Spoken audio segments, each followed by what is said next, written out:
lights was on deck, everything was in order. The magical aspect of what film is put in order. The ritual of ritualizing oneself and creating that image to make that shit a celluloid memory forever. Yeah, that was put forth, and it comes out on a small screen, but it's still that production. So he's in that land of production where you can make an ordinary man of God. Yeah, New York does that and facilitates that, but that's the land of that shit over there. For real. Yeah, no, but.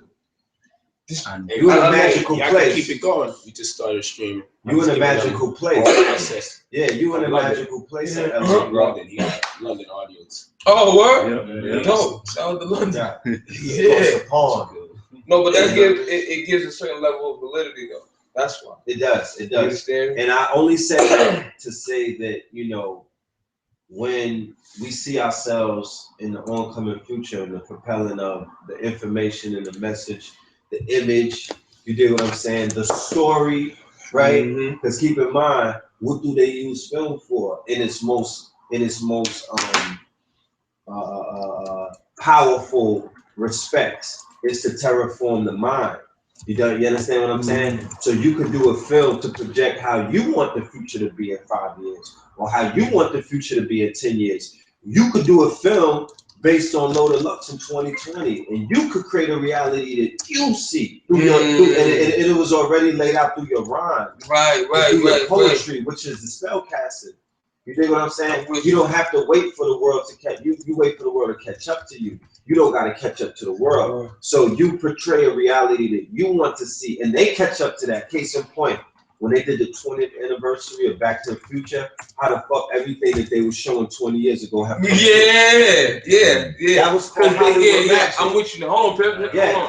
Yeah, no, I'm with you. Because you're propagating your ideas. They planted the seeds 20 years ago and watered it. Yeah, they watered it in people's subconscious.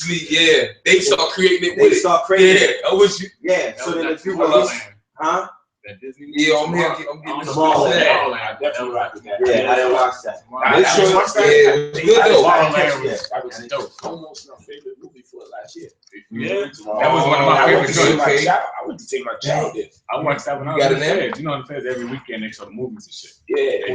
All right, FaceTime with the director. Yeah. It's like that. We got the FaceTime. Yeah.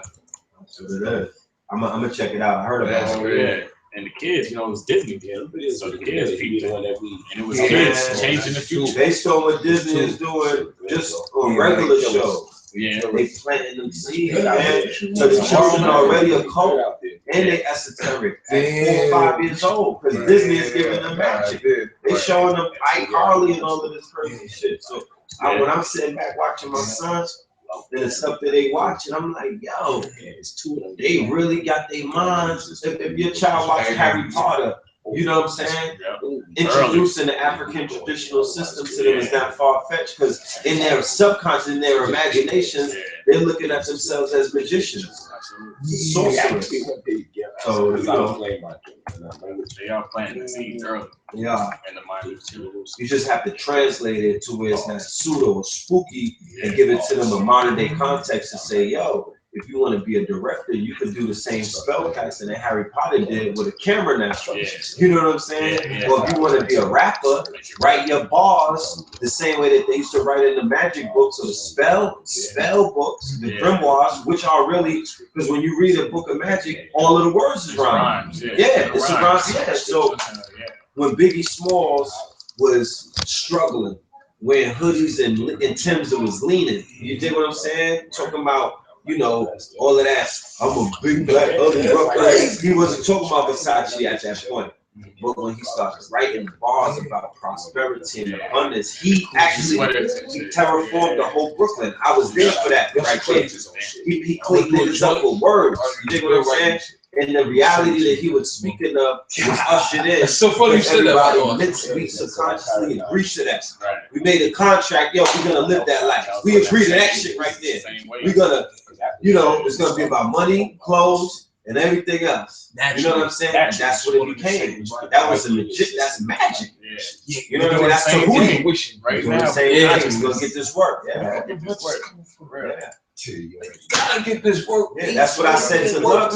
Then when Lux did that battle with Smack, the impact of it was so strong. That the way they was talking to me when I was on the road. Yo, I'm trying to. So when you know the preparation, I'm trying to tell you something, God. You gotta have a clairvoyance how that is gonna turn out before you do it. Before you do it, I just tell you gotta feel them how the crowds react, and then you gotta modify it a little bit as you're doing it in your mind until that shit finally work right. Like, cause that's how it's gonna be when you got it. Yeah, right. Like timing gotta be. I'm gonna be all the way. Yo, this shit is great. Yo, because I feel like the preparation, what it does is, it's like say your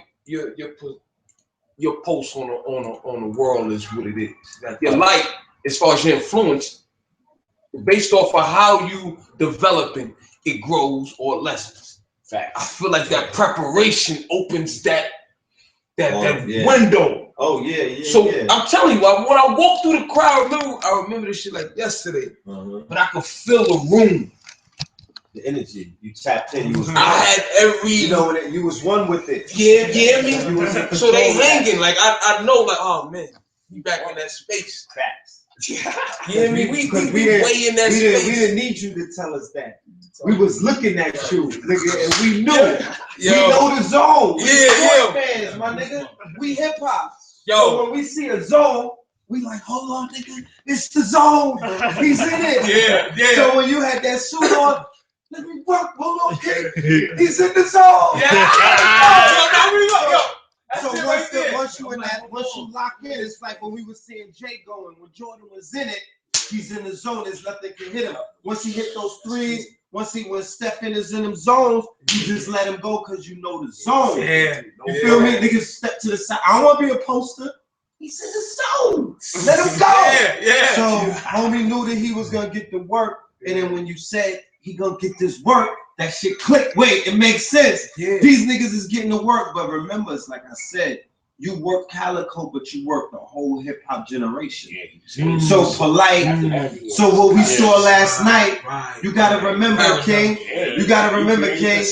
You came out with a coffin. You dig what I'm saying? You blew the trumpet, the Rams horn, and told these niggas that they gonna get this work. So it did not end on that stage. It started there.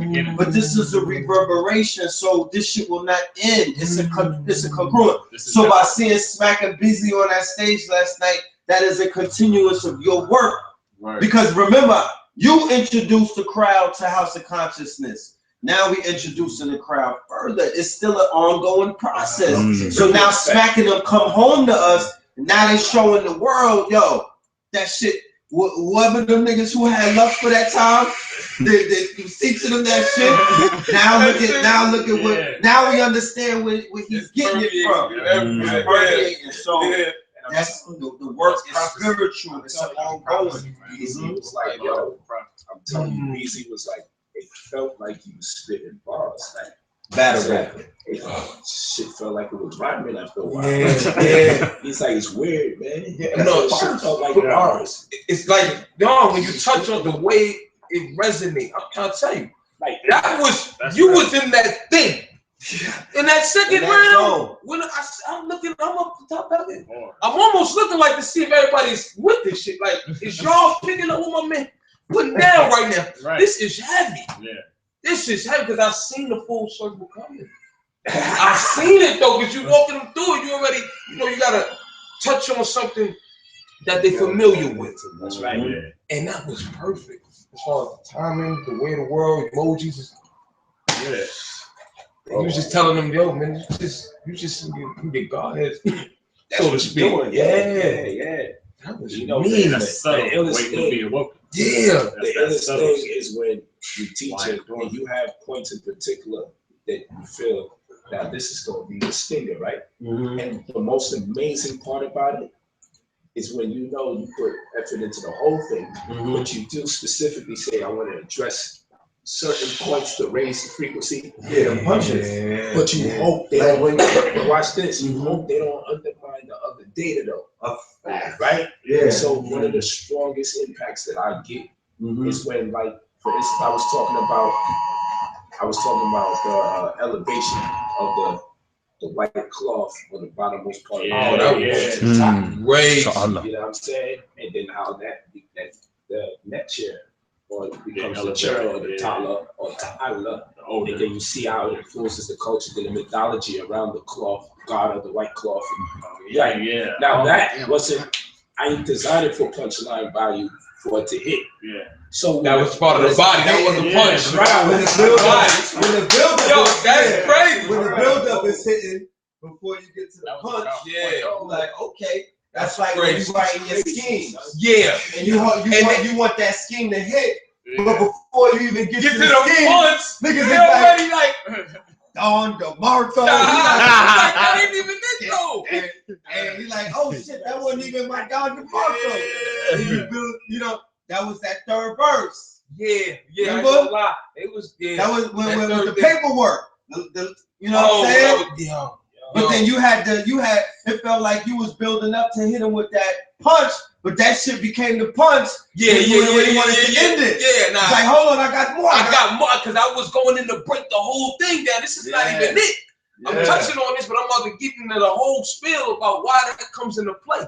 Yeah. So I got to bring them back to me being conscious. Look, man, that street, we've been on both sets. Oh, yeah, that's what I was feeling. Oh, he's about. Yeah, because I was rapping. I was getting into the conclusion. I was about to go there, and then man, but they was going so crazy. Yeah, over just the when the paperwork came out. Yeah. But listen, it's like the medicine and the dessert.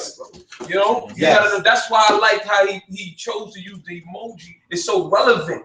You understand me? Everybody can relate. So you're gonna pick them up with that. Now I got you. Yeah. You know what I'm saying? Now let me walk you through this. You know, it's like beyond you what you. Yeah. That was epic. I got a debate, but I don't want to debate the individuals. I want to get the viewership to keep up with the context of the conversation. Yeah. So I'm like, I gotta consecrate some time to educate so you can understand what's going to come. Right. You know what I'm saying? So that shit takes. I was seeing. I'm like, oh, he about to warm him down. You gotta think later. And then be conscientious of your time so that you don't feel incomplete, that you ain't get your whole thing on. Yeah. There's a lot of shit going on. That shit hurts. When you don't get it on. Yo, cause that's you for the rest of your life. Yeah, that man. Stay with you, bro. Yeah, I ain't gonna lie, there's some things. Yo, I got those on a lost tape. Yeah, that's the lost tape. I don't never give them. I don't give them. I don't even know I gave out the. Hold on, I gave out the calicos. That third verse, that class, that third one that you have to follow up. Remember? Yeah. You know you got respect. Yeah, I know what you're talking about. When you did the third verse you know you got respect. Yeah, they did it in the YouTube. You know you got respect when you can give them what you really gave, and it's being revered as though it was done in the arena. That's hard to pull off. Yeah. You know, like, people talk about that. Yeah. Like, yo, when the Charlie Clips thing was over, they was like, yo, y'all gonna give us the lost tape, right? Yo, they kept saying that. And I want, as much as I wanted to, I'm like, you know, imagination is everything, man, as far as I'm concerned. I like the lingo. Man. Man. Jazan. Keep the story going. No, Jazan. Jalan. No, Jalan. Yeah. Oh, okay. All right. That's epic, man. Especially when you was on that part. I was waiting. Crazy. But the war room, man, preparation. Yeah. Yo, that you know that to be everything, though. Everything, and you can tell when another person's not prepared, like you prepared. Because you know how and things that's happen. when you smell blood. Like, yo. Oh, you really ain't prepared.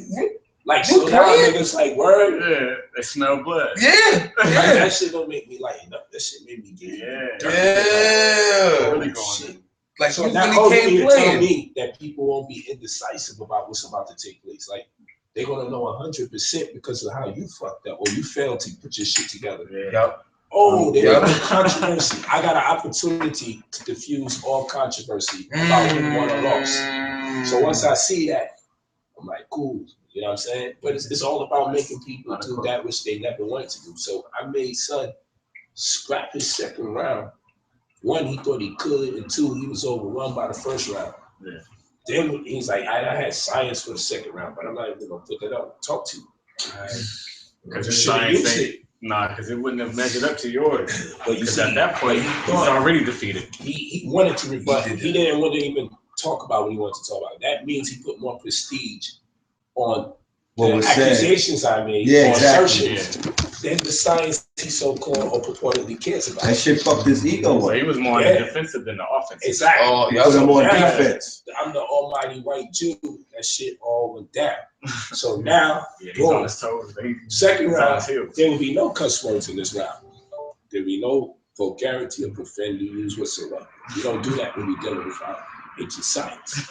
It's like, hold on, who's this nigga? Now I'm a scientist. Now I'm on my scientist shit. Right. So he, and then another question was, so I didn't want, when they look at it, you know what I mean, to say like, okay, the guy was in a room and then just the room was against him, he couldn't do the no. Nah, he always information. Yeah, he did. But I just love how when you switch the temperament around and when you gave it to him in that regard, we just gonna weigh this work, this information. Period. Lay it out now. In any room, and any Just in case. Yeah, right. Just in case you thought I was trying to prey exclusively on the emotions of the people. Mm-hmm. Just in case. Exactly. I gave you a round where you could say, you gotta compete with that. And you did it because you did it. You scrapped your shit, threw it away. I was gonna give you sides. You didn't even give us nothing to weigh. You deviated from the subject matter to talk about the first round when the second round gave you a whole new world. Exactly. And that's what I was telling Smack, like, yo, this is why I think he should introduce to it. You know, we learn from each other's arenas. They should introduce, so to evade redundancy, they should introduce round themes and see who will win. Like, say, gumball theme. And Right. This round, we gonna gumball this round. Straight. And then the next round, this is what we're gonna do. Yeah. You know what I'm saying? Kick the nigga character, that's what you want to do. Let's see who's the best at schemes. Yeah. Yo, this round, we want nothing but one scheme. Do that shit the whole fucking round. Right. You're like, yo. That'd be my structure. Because you know, you study these things, we can learn from each other. Somebody asked earlier today when I was doing the interview, how you prepare. So I said, I watched tons of documentaries in Kalam because they style of debate, you know, and they don't lose their composure. And it just feels like one of the homies is doing it. You know? And they real witty with their response. Yeah, and then I'm like, on the flip end, I said, I watched Loaded, I watched Hollow. The spontaneous nature. Like, you see, I throw my slide in the middle of the debate, I take a picture of his shit. He like, oh, you taking a picture. Next thing you know, you see my shit. His slide is part of my slide. You know what I'm saying? Live, what you call it, real time. That shit is like, I will be spontaneous. This spontaneous and creative, you know? And then the information, to be able to contact a lot of information in a short space, still catch it in the art form. I think he mastered it. So I'm like, yo, Loaded be like, he give you a lot of shit in a small span of time. And if you acclimate yourself to it, like you understand the personality that's coming in. So I'm prepared mentally for how he put it down. It's like, yo, you know, most people gotta rewind that shit. A nigga do this. A nigga do this like this. When it comes to so you have to go back and decipher. When it comes to a Loaded Lux battle, you'll find this. You'll have the people say he won, right? And then you'll have the people that say he lost. And then you'll have half of the people that say he lost, 2 or 3 days later say, matter of fact, I think he got it. Because they had to hear that shit and evaluate it. Did you hear it? Because if niggas like us, like, did you hear it? You thought he was rapping. And niggas get comment section. They go right to smack comments. 3-0, 3-0, 3-0. All right, 4 people said he lost. Then he lost. Automatically. That's how they be. Your own assessment. And then, you know what I'm saying? It's be the degree, sir, or the level of information that's being given. So sometimes, so if you spit algebra to people who are only on subtraction now, or multiplication, how could they even judge my bars? How could they even weigh my shit out? They gotta live with it. What was the scheme about? What did I say? And they won't get it until they graduate. So like you said, 3 days later, maybe 3 years later. It's always important to know your audience, because you could be a battle rapper with knowledge from a level of a senior, right, versus somebody who is just a freshman But if the whole audience is freshmen, the freshman is going to speak to them in their language. You're going to be doing reverse algebra on their ass, and they're going to get lost. They'll catch up to your information as they graduate. So then that freshman is in there dancing with you, but it's like, yo, you shouldn't even be in the league. You shouldn't even be in the same leagues with them because your information or your style and your patterns and your skills at such a high, it's not, right. Like I wouldn't want to go, I wouldn't take a Phil Valentine lecture into a crowd of people who just woke up. You know what I mean? It wouldn't be appreciated. It wouldn't be appreciated. I would find enjoyment off of the people that he wakes up in that crowd, right? But if you gave me the option to say, yo, I would rather go with me and Phil, and we could go to an Ivy League school of melanated brothers and sisters, whatever it is, give me the most highest place where I'm schools in the bus. I want to go and sit and shit like that.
Captivation is everything in that show. That's that. Got to give them the show. They need the show. It's performance art. Yeah, it's performance art. It's like when we was talking to Smack, he was like, yo, this is like theater. This man was doing theater when they had Street Smack back in the days, the DVD, when the shit was not even DVD, it probably on VHS. He was doing performance art. Yeah, he was giving you performance art when he was spitting the bars. So it has like, yo, this is like, you had to go in the. this man was doing theater. You had to go in your.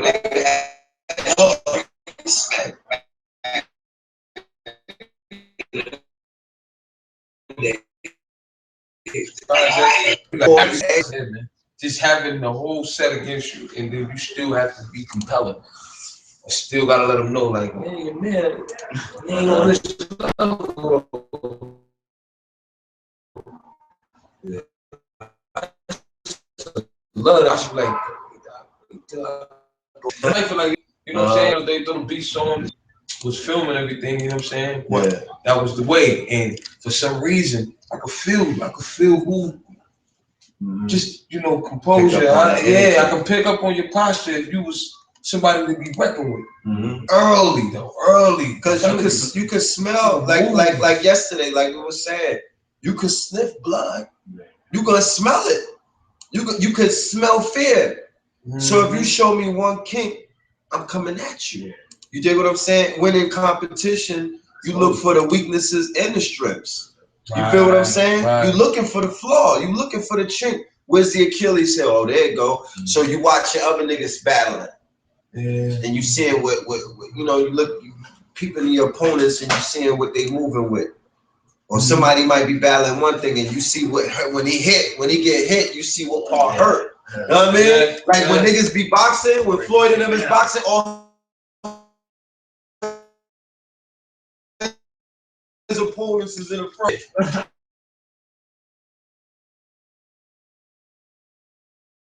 I seen it. I already seen it. And today offense. You know what I mean? So this stratagem, you know what I mean? This is all strategy. This is the art of war. You know what I'm saying on multiple levels, because keep in mind, all war is mental. When you're on the battlefield doing physical war, which would be the last result, that is the bottom of the quote unquote totem pole when it comes to warfare.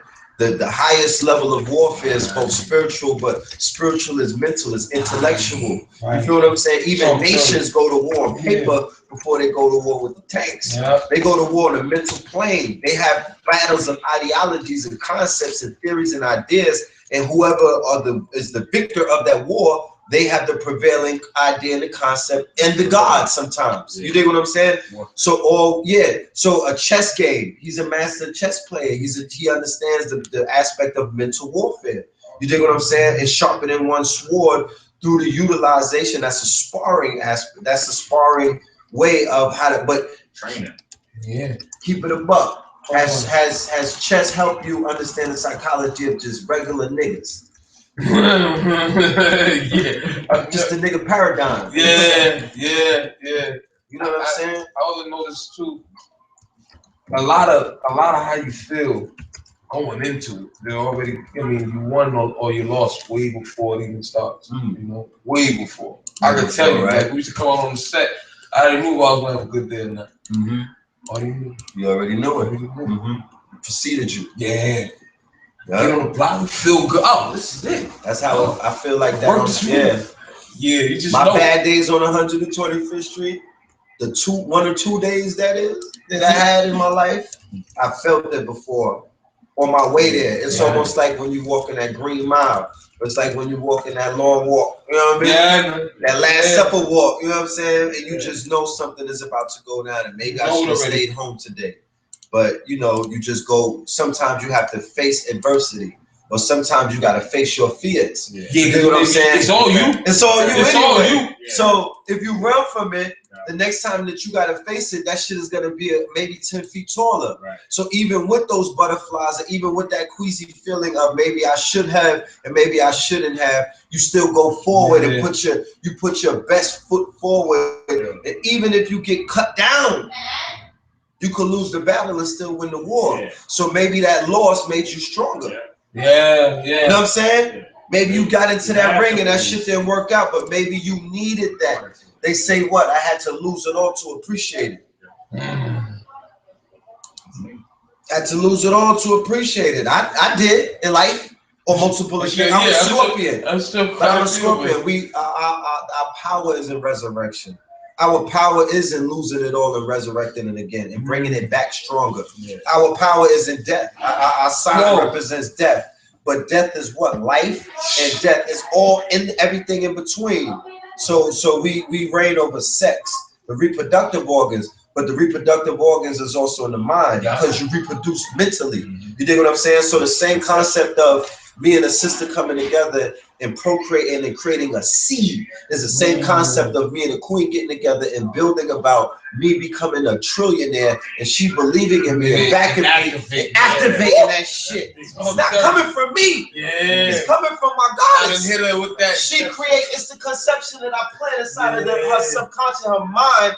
She creates that. There's nobody, no nigga on the planet, no man who got what he got by himself with a group of men. They can't put that in you.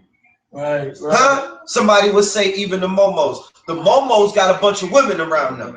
Okay? Who believe in them? All the time. They do their hair. All the niggas time. do their nails. They doing women hair like this. Girl, you know I want that new biz, right? You know I wanted that new Chanel suit, right? Painting their nails and toes for them. Telling them about their man, bad mouthing men to them. They get women to believe in them. Okay? Even men who don't even have a sexual attraction to women, there's something chemically wrong with them where they don't get a hard on or they don't get resurrected around a goddamn woman. Even they know that the power's in the woman. Okay? That's crazy. And then a bunch of women That's real. who don't like men, they get around other women and they make the magic happen as well. So the activating principle is the woman. Is the one who gives birth. Yeah. So we plant the seed and they germinate it and they give birth to it. So, you know, it's everything, man. All is mental. You know what I'm saying? So he, like you said, you basically know through the mind, through the spirit though. You know what I mean? Because it's all spiritual. You all could feel that shit coming about. But, you know, you always got to sit back and say, whose movie is this? Am I a fucking co-star? Yo. Or am I the director? Because if I'm the director in the movie, there's plot twists in the movie. And sometimes the hero or the hero in the movie, you get smacked down. You got to fall in order to even, I don't have no problem with falling forward. I don't got no problem with falling. You get what I'm saying? I'm not afraid to fall. You feel me? I'm not afraid to die. Because I know if I die, when I resurrect, I'm only going to be stronger than I was before I died. It's the butterfly caterpillar concept. So you can't be afraid to die in this world because in this world, this shit is fucking, this shit is the mundane. You dig what I'm saying? This is not the apex of, this is not to aspire to be. You know what I mean? What the fuck is the pinnacle of this? Right. Yeah. I'm in the Maybach, nigga. I made it. What else? Yeah. Huh? I'm in the Ghost talking to constellations. Where else is there to go? Right. So you obviously know that there's something higher than this. The same way that we was in the streets, we thought that it was a ceiling on the streets. Find ceiling, there's consciousness past that. Some niggas was comfortable in their evolution, like, yo, I got it all. I'm Gucci. I got Louis. I got shorties. I'm popping bottles. Now they figured out that there's a part of your spiritual self that you got to get that back up. Huh? That's you might not be able to your cup might not be able to run us over just by doing the hood shit. You know what I'm saying? Just by sitting on 100 racks in a mattress or having shorty from Lust and all of these other things chasing you down on DM, sliding in your DM and all of that. There may be something more than that in life. You get what I'm saying? This is something that the rappers are figuring out. This is something that a lot of our athletes are figuring out. This is something that the celebrities are figuring out. They like, yo, I got all of this bread. I got women of all nationalities. I could order them like an Uber. You know what I'm saying? So many people on my tail, on my line, but they gotta be something more to this.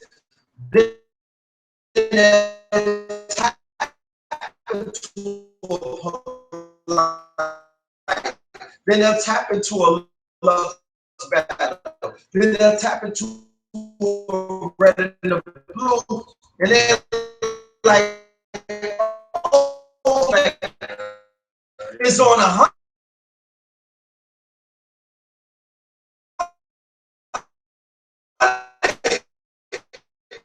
2 months, not that much. Right. They may feel a little bit of, they might have wrapped the movie and inside of that movie message, or they may have, you know, helped out a charity or some shit, but they know. Yeah. Underneath it all, there's you know what I mean? So they began to search, because there's always something either within or around you that's telling you, no, nigga, it's some deeper shit going on around you other than this shit, okay? Nigga, you better tap in and find yourself. And then they start going on that journey. Then they get introduced to some shit that completely changes them. They take the red or the blue, and that shit puts them in the rabbit hole. And you can't, once you falling down a rabbit hole, is there any hooks to pull you back up? Once you get a dosage of consciousness, can you become unconscious? Can you reverse that day when you got that awakening? It's gonna keep going. So now they're filling up a reservoir of all of this hidden information, because I don't care how long your check is. In your mind, if your mind is still programmed with the malware, with the viruses that they gave us in grade school, that they gave us in religion, that they gave us in the media, that they gave us in the Gucci store, that they gave us at the strip club, all of this shit. If you don't have no Trojan protection for that, if you don't got a firewall up to that, you got viruses. I don't give a fuck what you wearing, or what bag you carrying, or how much bread you got. You still got viruses. You're not from, your operation system is compromised. You will fucking crash. You're not built right. You did what I'm saying? You're not equipped. Not in 2016. That shit maybe flew in 96. It maybe was because remember, it was a little more relaxed than 96 for us.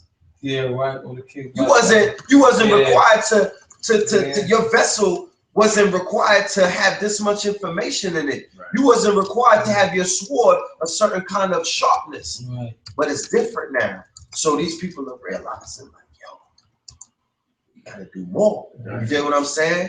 And that's what this information is doing. And that's what this movement is doing. And that's what the spirit that governs this movement is allowing people to not only see, but to feel. Yeah. You get what I'm saying? And to move with. So it's people, you know, we all moving with the same spirits.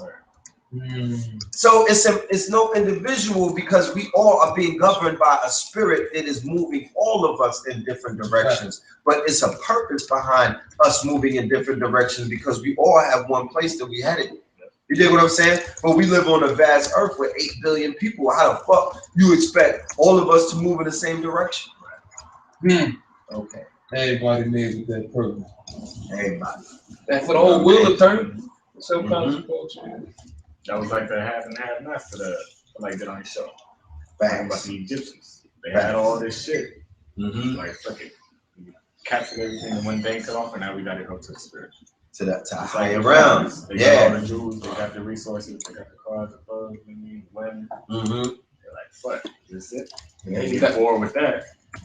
This is where the European is at right now.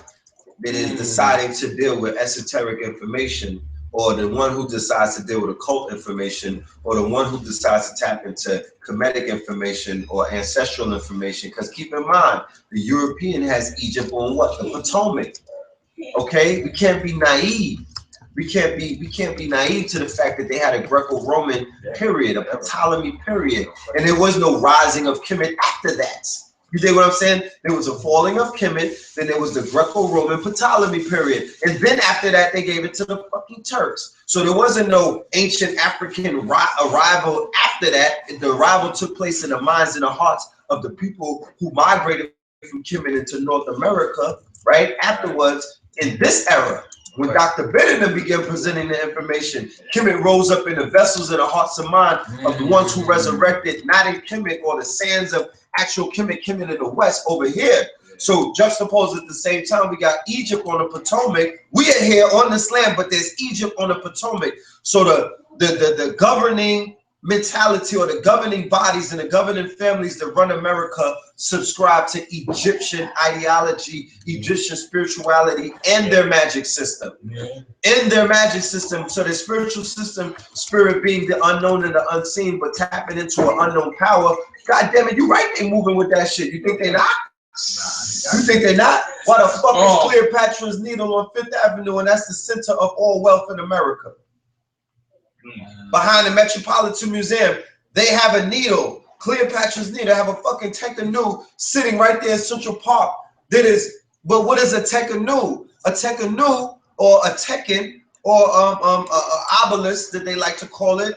That shit channels energy. The shit is like it's a humongous phallus, and it impregnates the universe. So the Europeans on full moons, new moons, and other celestial events, you go down to the Tekken, the motherfuckers is out there super duper deep doing rituals. What? They all on the Tekken sending up energy. All this crazy stuff. So they got all of our artifacts right there on 5th Avenue in the 80s, right in the Metropolitan Museum. And then behind it, they have an amplifier, okay, that they can send up all of the energy and whatever the fuck they want to send into the universe. So they'll shut off the museum and have dinners right there in the Temple of Dendora. We got video footage when we used to be in there filming them niggas throwing middle fingers up and, you know, threatening them and all of that till the police come and get us. You dig what I'm saying? Because they understand the power of our entity, the deities. They probably sniffing mummy dust in there.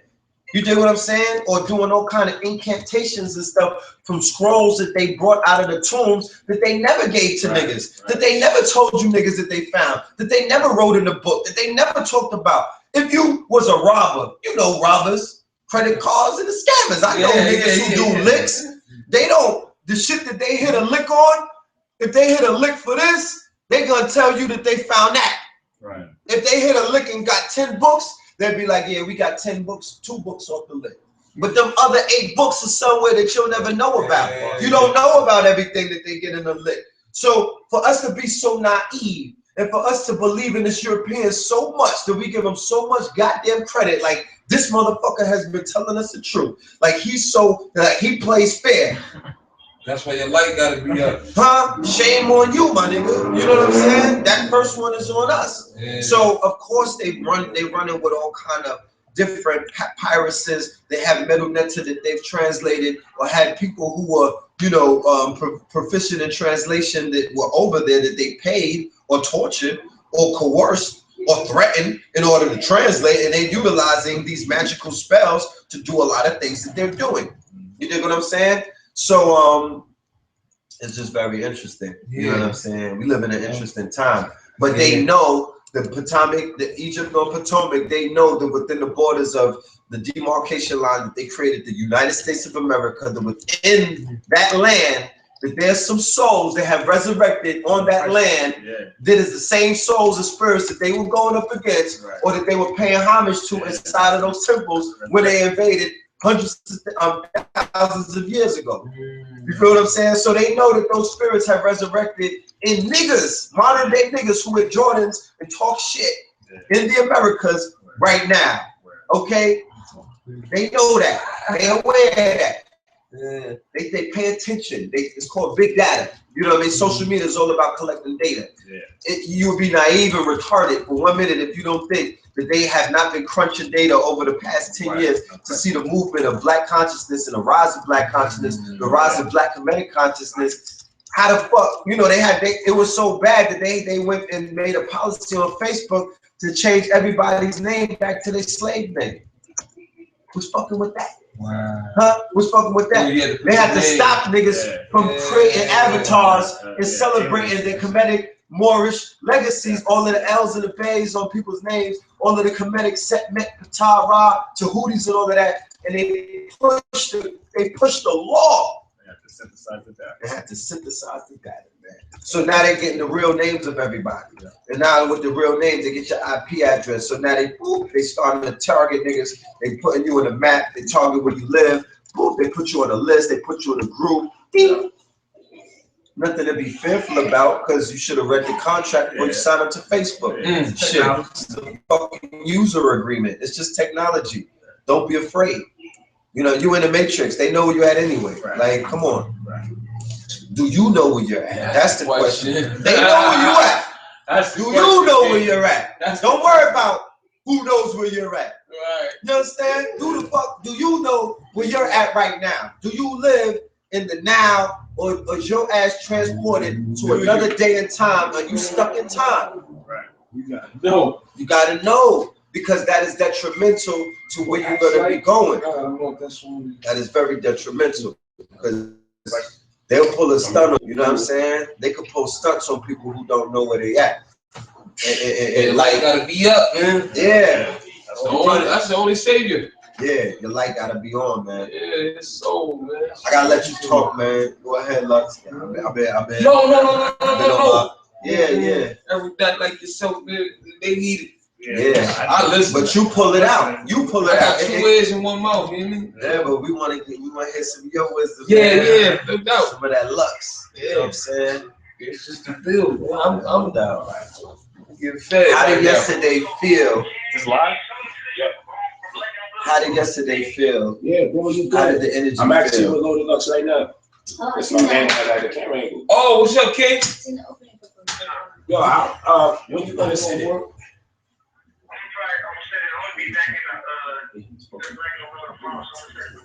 Okay, cool. Gotcha. So I'm gonna see you the address right now. Cool, dope. Yeah, I'm working on it. Yeah. So tomorrow we good. In the meantime, I'm gonna this fruit right here. He got a draft pumpkin, but I want to at least put this piece in there. And I have to give it like away. Extra big, man. Split up, man. Let me get my fishing. Catch this. Juice bar till they shut down. This juice bar. Get the green juice. Get the green today. Which one you go to? Jackaloba?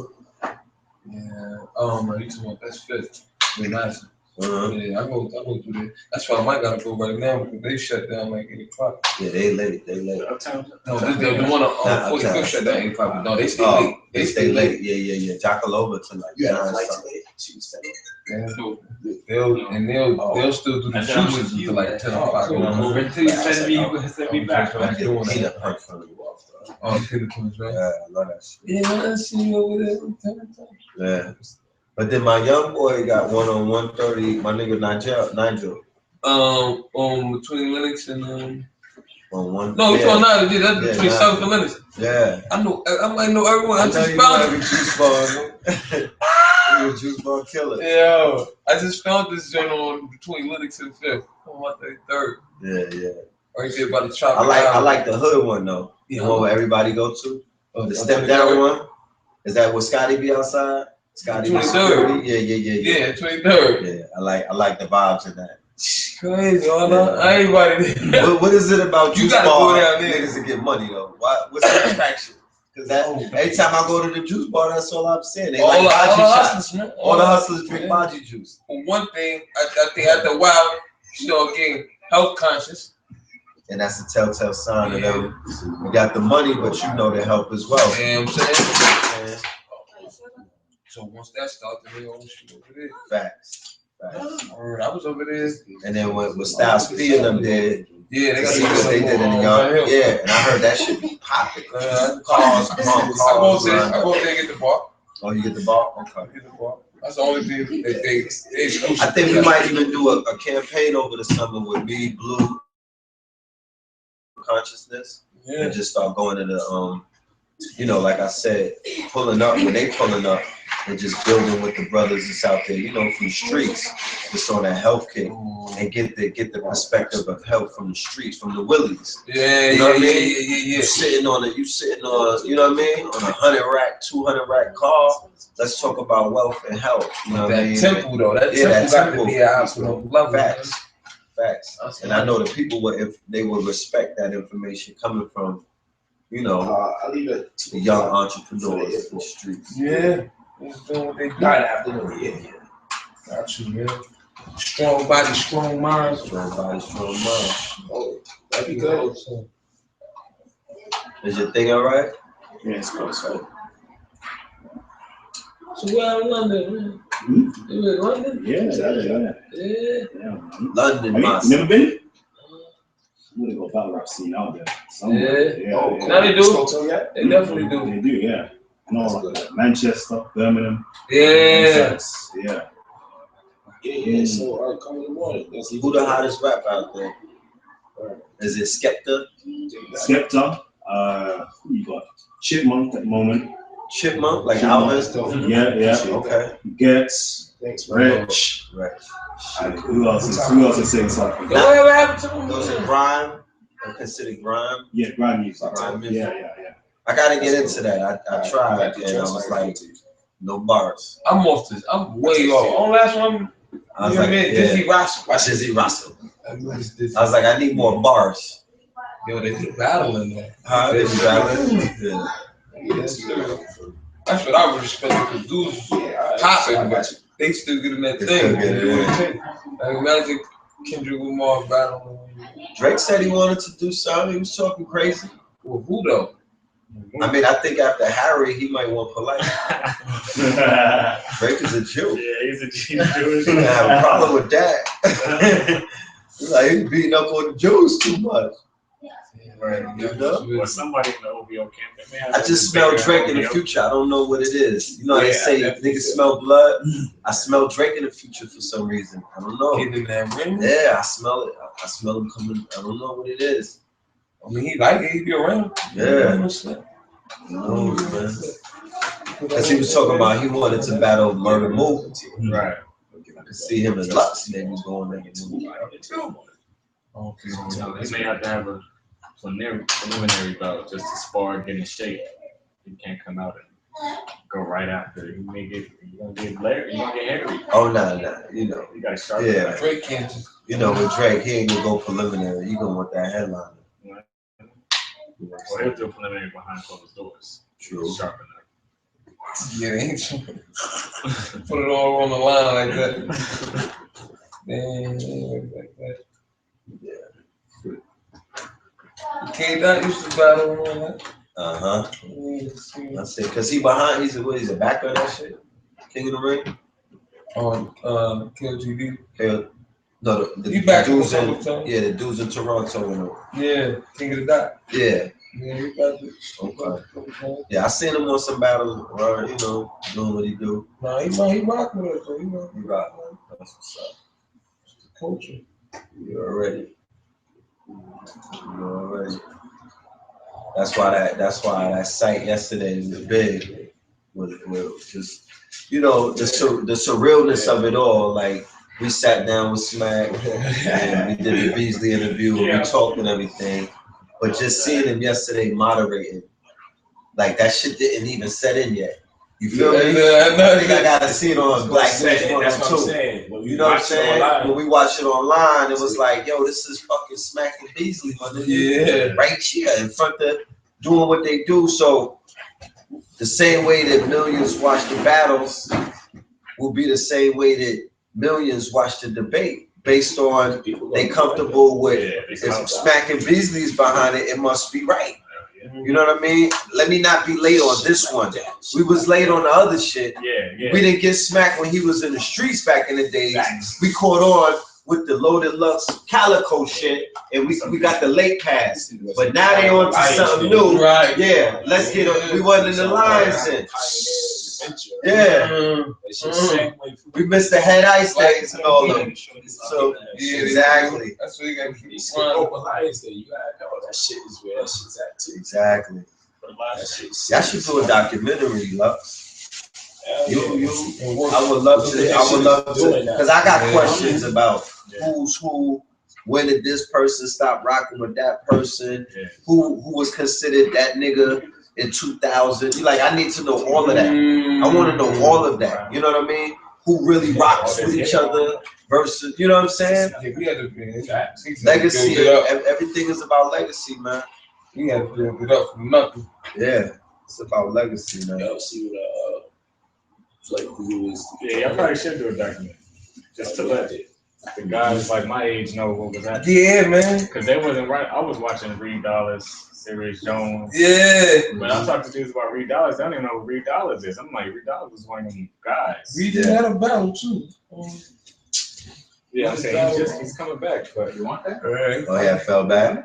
Yeah, and then he snapped back on the set. you give it? Okay. That was kind of I don't want to get connected to this shit. They just came back. They said he did well. I got shit. So that You good? you put okay. You definitely good. Yo, man, listen, you get. Oh, yo, what's that? Second Because joint, all I'm yeah, already doing man. is from the footage that I had the mic on. Because I'm used to the shit that plugged into the computer off the speakers. Because I had to put the mic there. It's messing up my flow drive off the computer. But I just want to put the original footage so the audio is crisp. Yeah. No. Once I do that, so you don't have to strain your ear to hear. Okay. Yes. Once I do that. Like it's Secret Service thing for me. Like I just want to study. Like that was hella, man. I was like, yo, looking left, right in the in the shit. Like that shit was so dope to me. Yeah. First nigga got it. Straight out. As the first one. He's the first dude. Got to. Yo, that shit. Gotta respect it. Nah, that's talk. Everybody talking about the emojis. I didn't catch the whole thing. Everybody talking about emoji. Because even Rich asked me, I was like, I caught a wind of it, but I had to deal with something outside, so I didn't get the whole thing, you know what I mean? But I understand where he was going with it. I understand the concept of what he was saying with the correlations between the memory and the emoji thing, you know what I mean? Niggas got to learn today, man. To find out what technology area. I was gonna say, because he was doing the PowerPoint slides on Zark his wants to phone. come down. Oh, Yeah, what? that's easy. Zark is coming down. That's not What hard. I'm saying, Yeah, the it's audience like is he's coming like like right hard. after the debate. You just shot the PowerPoint to your phone. Yeah. Immediately go. Hey, yo, so I'm good with this shit now, right? Yeah, I got homie coming in tomorrow morning. Yeah. We take this the whole thing. Dang, right? Hold on. You ready to stop?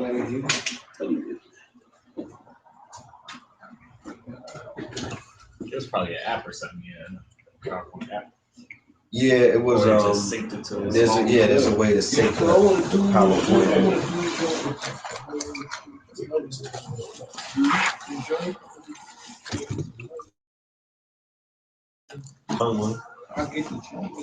Yeah, I'll lace it.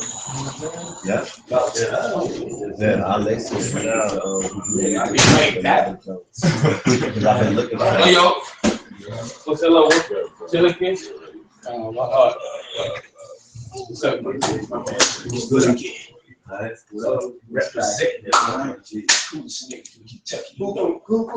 He's from Oh yeah, it's my guy. He's from Kentucky, Colorado. Where's Sam from though? Brooklyn. You from okay? Brooklyn, Canada, Kentucky, Colorado. Okay. Nah, I met all over the world. Yeah, that should be. Yo, take a pic real quick. Oh, yeah, just look at him. Show by this way. for the snap. Yeah. Oh, you want to snap too?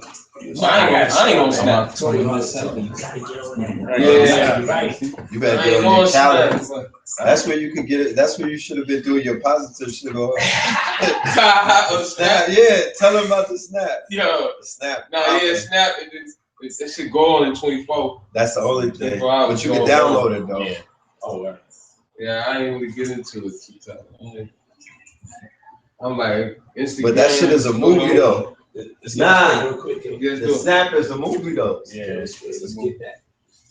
What's your name? I'll be watching shit go down. Oh, shit, let me get in. Go, more? Figure out their finger shit. Yeah. What's that? I feel they set out for the day. It's Monday. I'm, Yeah, that was good. I'm in the one set. It's Monday. I'm in the upset. Upset. Upset. Yeah. What's your name on Snap? El Philmore, EL_PHILTH MOOR. You flying out tomorrow, like? She have to stand all back for this. Easy for the bitch. Right on time. Try this thing. Yo, I went to the studio. Like this. It's a prime lens. Say no more, bro. So you have to be real far back. You got to do This that. closer. Now I say Inches don't come up. off this. No Zoom. Yeah. Normal again. Niggas just called me to get in the lab to be an inventor. Yeah, he gonna be in that joint tomorrow. You study for ILPH tomorrow. Yeah, so kind of all of that here. And take a picture, hold it down to the zooms, so hold it gently down. It's about that. Okay. You see, the thing is, I already know who I'm going to select to do me.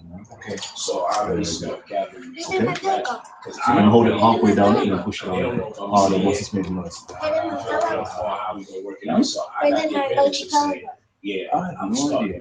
It's right there. I'm paying attention to it. Yeah. Paying attention to this one. So wherever my spirit is, my heart is. So I'm like, I'm already preparing before we solidify everything. Okay. Because it could have been Scientology here, but I felt I could use as a segue for something I could catalyze more than the other. So I felt like if I did Scientology first and then did Harry, it would be great. It would be bigger than this one. But I felt if I dealt with Harry first and then do Scientology, it's going the shit from Harry is gonna make it Feed over, make it bigger. Yeah, so I was feeling like how the Scientology is when you go into the urban. Scientology is when you do the Apollos, or the and they got you know what I mean? They got a community. Dealing with the yeah, because he didn't bring no Hasidics with him. He told them online, don't show up. Are you serious? He did that the day of the event. Some sneak shit. You got? I got the screenshot. Wow. Yeah, that one was. And they would say they didn't want to pay. Listen, when you come into London, bring me up. I'll let you know. Let you know. I got to say that because they're already in the car. No, we were building for security reasons. We're out. He did that like We managed to build it for that. I said, yo, all the time we've been talking to each other. Why you letting me know the answer? I don't want to be like, yeah. I can't say exactly when, but definitely jumped on. That's right, bro. So I said, these center stage niggas sound like hitters. Yeah. Everybody was working it. Crying wolf.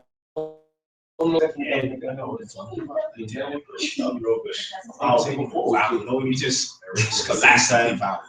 He's coming out. But he feed off of scholastic but violence. he feed off of that ingrown fear that your partner's got. I'll waking up everybody. You know,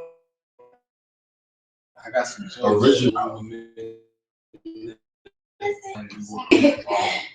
Just good vibes, good music. Got it. Good music. I think definitely hear that. Liverpool time. This is the one. Yeah, we into that. Cause you know, man, like sometimes, you know, people like what they like. Mainstream music is just sometimes, you know, that core do something substantial. We got a big project to do that. It's like American Kendrick drop overly dedicated. And it's just for that. This is one of those. You heard the new album? The Unmastered shit. Kendrick shit, Untitled. Yeah, Untitled Chunk. Like, you got like, I didn't hear like everybody didn't build with it. GSCTE niggas yet? The top entertainment and all. That's the LA crew. You gonna run into them. You definitely gonna run into them. Yeah, you gonna run into them. They deal with the conscious. You gotta have fun. No.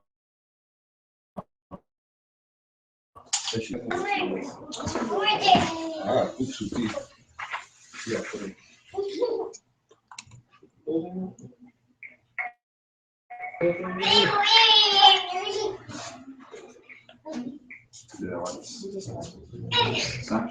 Yeah, you know Snap? I just learned, bro. Yeah, just now. You take a picture of whatever you need. You can take a picture or like a little short video of anything of your day or whatever. And then you got filters where you can like edit it. Play with the images. Tells me that I'm gonna pay you. It's like a story. That'd be a day. This is my story. Tells me that I'm gonna pay And document you. everything. That's how we're doing. So everybody on the last night. Shake down. Everybody who watches my story.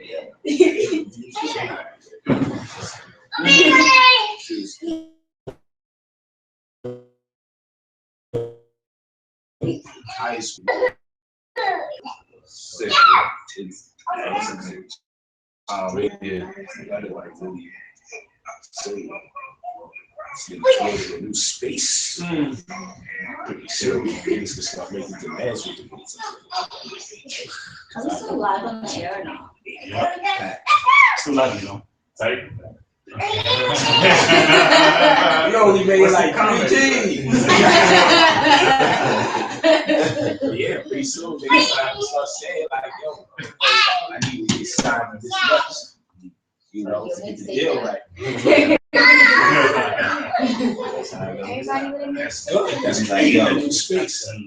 I was thinking about becoming a conscious teacher. And I'm only signing for 40 racks. I'm only teaching these niggas for 40 racks. It's gonna be, you know, they're gonna be contemplating on getting signed to a label to get to teach. That's how it's going, bro. What if you get signed as a teacher? Y'all just got signed. Yeah. I mean, to be honest with you, stable right now. facts. Like, And rip your head off. It's like 2 days of fish dead. like, You got the Morris label side. exactly. Because the platforms, I was having this conversation. That's a good look. We didn't put it on film though, but we were having a conversation about the validity or rather the power of the platforms versus the organizations. And I use you as an example. And I was saying that we live in a day where I'm not like we got a person like Polight who doesn't belong to an organization. He more so belongs to a platform. He's part of the platform that the organizations have produced in the last 20 years. So the organization is not as far as the platforms, because the platform jumped on new media. They became media outlets, and media being the most powerful tool, it's showing us. We don't gotta speculate anymore. The media platforms are showing us that they're bigger than organizations because they create media. You dig what I'm saying? So These guys right now, organizations have become introverts. well, They keep to themselves so much. But this is what I would say. So secret. I would say that People don't know enough about them to buy into the idea that it's worth listening to. or that the organizations, because of the restrictions of organizations and because of the limitations that these organizations have, because they have boxes in their doctrines, they could have never created a Polight, because you wouldn't have been allowed to grow in an organization at the rate that you grew. Yeah. Based on what the organizations do, they box you in. So they have not created someone of a magnitude that speaks to the universal mind of the audience that wants to get the information, because the niggas they're boxed in, right? There's certain things you can't even talk about in the organization.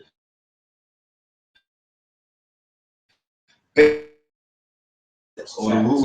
And you got this thing where you gotta, yo, boss man didn't approve of me saying hotel, so I can't do that. You know what I mean? Or my chief said that I can't say Black Power, so I can't even sit with you guys and greet you. Like, you can't even get past a fucking greetings at this point. So how get you even qualified to teach out of them? You know, different growth to the point to where the new scholars are growing.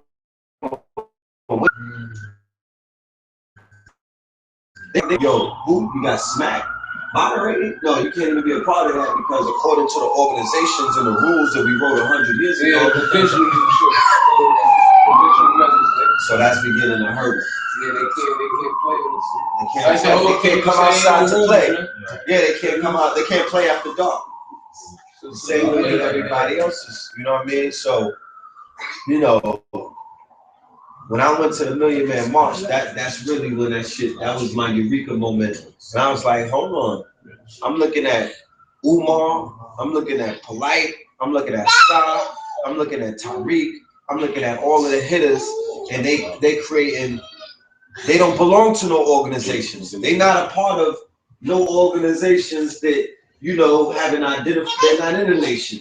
You dig what I'm saying? Yeah. They're not in these groups. I mean, but these people, they got crowds around them. Like I don't see crowds around them other groups. You feel what I'm saying? They're not galvanizing the people. Those people's organizations are with them. But they're not universal in a sense where I'm not seeing those organizations polying or garnering support from other organizations. Yeah. Because remember, there's a prejudice in the outfit now. Oh, nah, that nigga got bow tie on, and I'm over here with the long jalabine on. I can't. And they both Muslim. Ain't gonna make a love connection, Ain't no love connection. You know what I'm saying? Based off of that. But then they got people that's free-minded, and they going in and they dropping the knowledge and they doing the work, and they like, yo, you got Jews, Hebrew Israelites, Christians, atheists, all kind of people running up, and they feel comfortable building with you because they know that you are universal in your approach. You don't have those restrictions, so you could build. Yeah, with everything and everybody. That's powerful, man. That's powerful. That's gonna determine a lot in the future. You know what I'm saying? The way that we moving. Create mental blocks. Yeah. These things.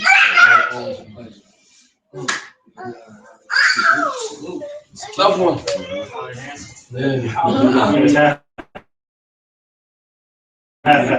Nah. You should come visit. I'll never. I'm listening to Jones finishing the project. I think when I finish the project, I got more free reign to do that. Who's that Ethan Price with? Kid Wayne, he produced a lot of it. That's crazy. Yeah, he's a legend. Yeah, I like his big chin. Yeah. Shit he did was big chin. Yeah. That's creative. I like that shit. Yeah. So I tell the guy, I said, what up? Cause I gotta send him a song. Tell him about, cause he said he has some beats. yeah, that's tough. Yeah. That joint right there, you just played with good We stuff. got Rashid on the remix. Ooh, Egg? Mm-hmm. What? Yep. He coming. Hey, 21 to be. Yeah.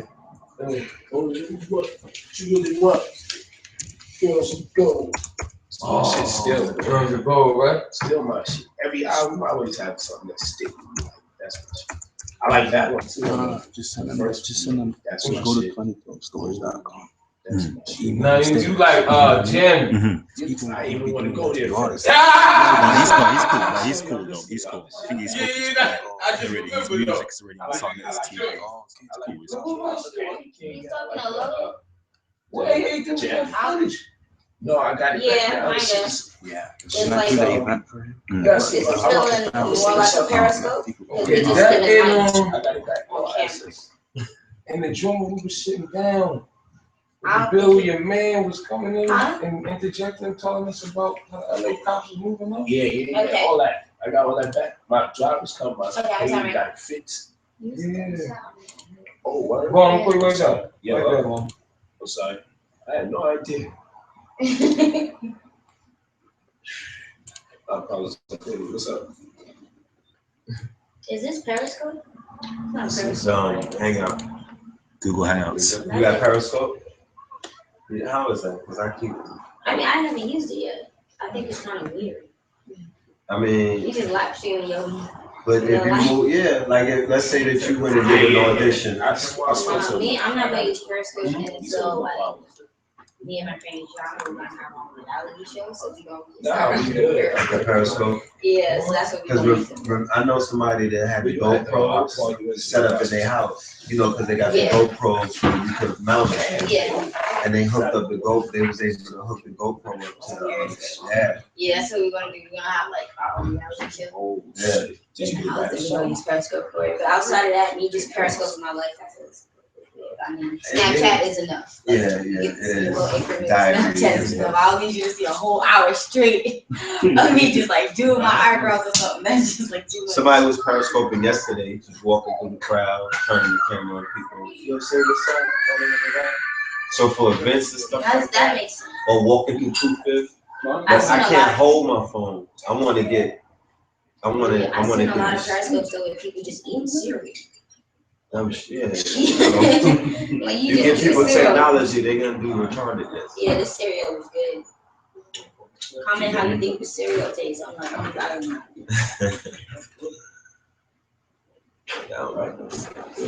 Okay, cool. That's just good. Let me get these plates.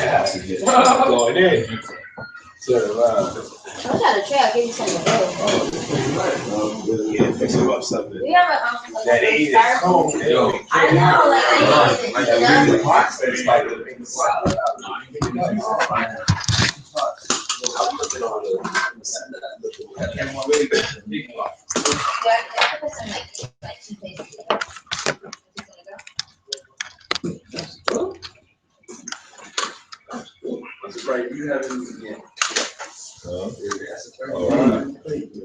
How you doing?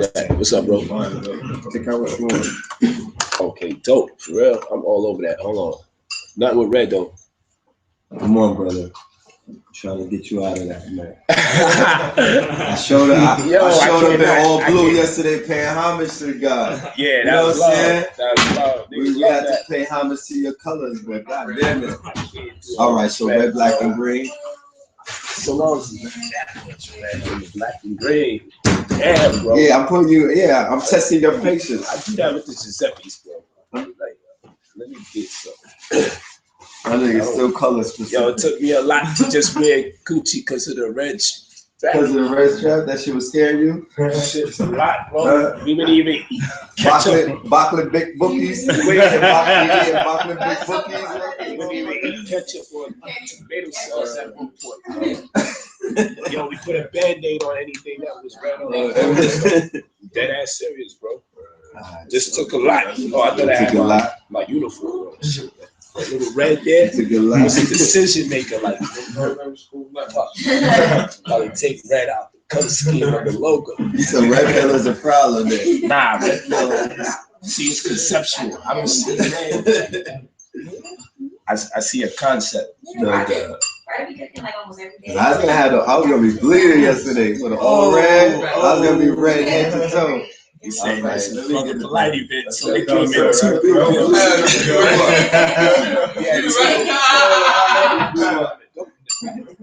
ain't seen it back. Well, yeah, I like how that looks back. Rock that to one of them games, like. I saw that. It was hard, bro. Yeah, I like how it looks in the back, bro. I might fuck with this. What size is that?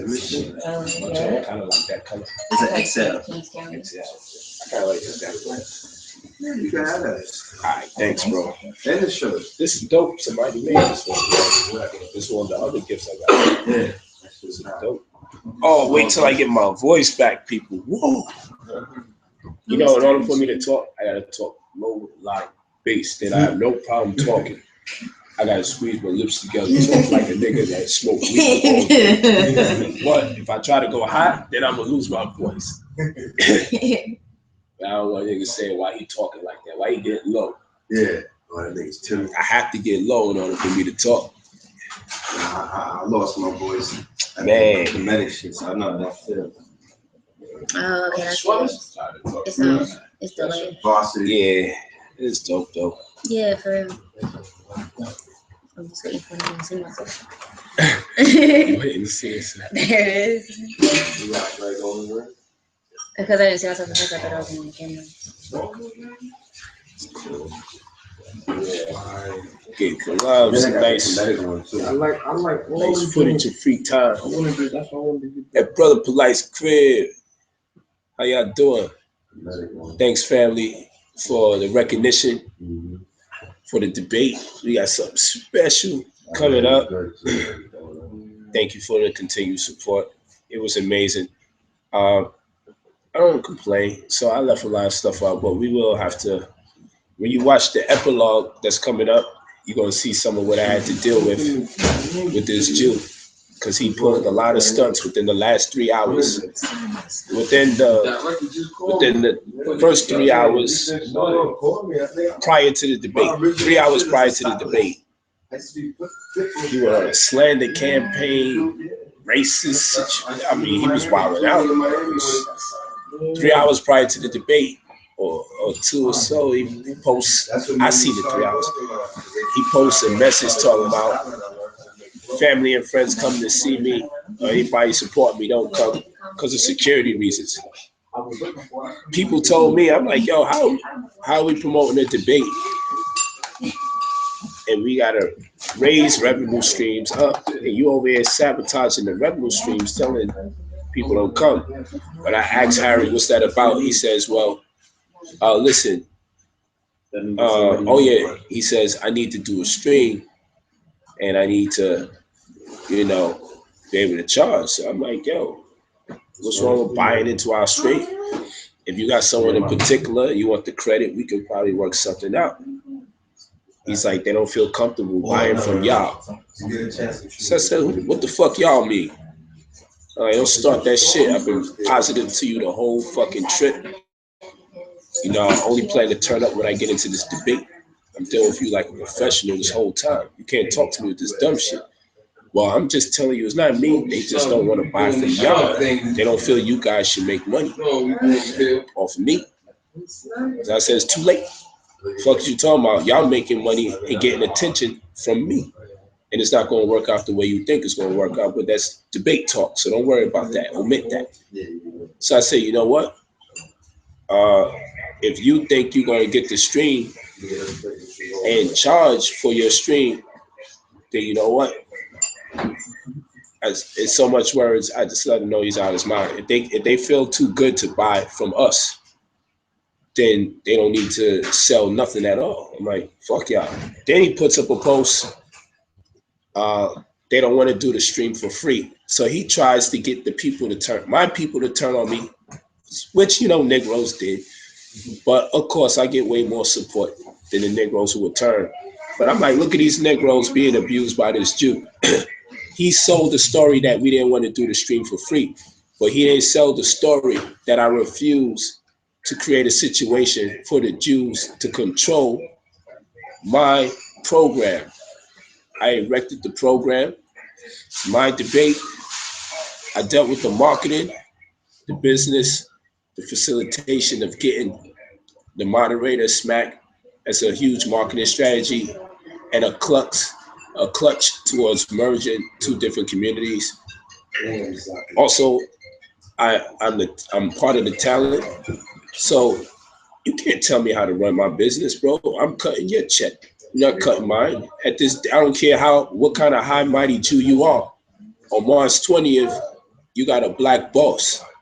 I decided how much you're gonna get paid, and if you chose to get less, I was going to tell you, move the fuck on, because I'm not paying you that much more. And you had to deal with that in order to have a debate with me. So you're not going to pop out prior to the debate. Well, you got me in a headlock because these black people want to see this debate, and I'm going to flip it on them. I'm like, y'all can't do it. Well, Sinetta did work something out with the brother, Kalam, and then the Jew. And, you know, I gave Sinetta discretion. But I didn't think he was going to let this Jew get off. I wasn't down with him charging. I'm not fucking with that. I don't want to pay you blacks nothing. Because he was saying, well, we can't do it. Yo, we already had a contract. I'm not dealing with no legal terms on the day of the debate. You can fucking leave. I just tell the people you backed out because that's the only reason you could. Because I know what we got on contract. That's it. So, you know, it is what it is.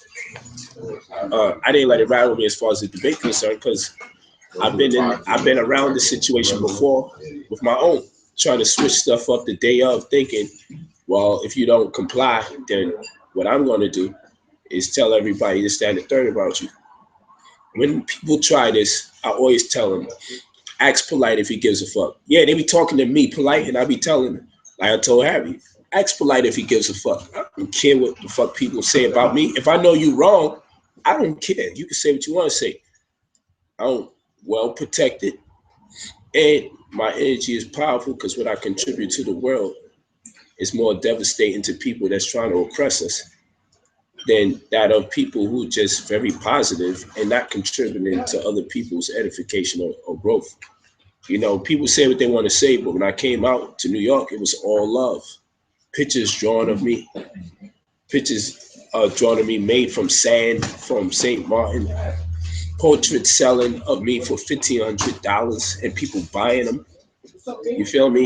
Pictures sold for $300 with my face on it. People buying them. Here's one of the pictures. Thanks, Kalam. You know, this is the type of stuff that I'm talking about right here. This is powerful stuff. And I'm like, yo, the love that I got packing the building up. There's not one person who's done debates in this community that's seen the crowds that I see. That see the revenue that I see, that empower the people the way I empower them. You should look on Facebook. One of the brothers showed he made $2,200 as a vendor. Said, thank you, Polight. I ain't never made this much money in a short period of time. Brother Supreme, he showed damn near a rack just over shirts alone. That wasn't everything he was selling. He put that on Facebook and said, yo, shout out to King Simon, Sonetta, and Brother Polight. Thanks to this event, I'm up. The other brother said, I'm paying my rent 2 months in advance. You feel me? And I'm celebrating. I had to send my shorty home with the bankroll early. See, my man Red Pill. I had to send home. Come real quick, brother. Yeah. Let's get you two. Let me, my man, chop it up quick. No doubt. Yeah, watch this. When I came out to Canada, you know, my brother Stinio, when I came, go ahead, bro.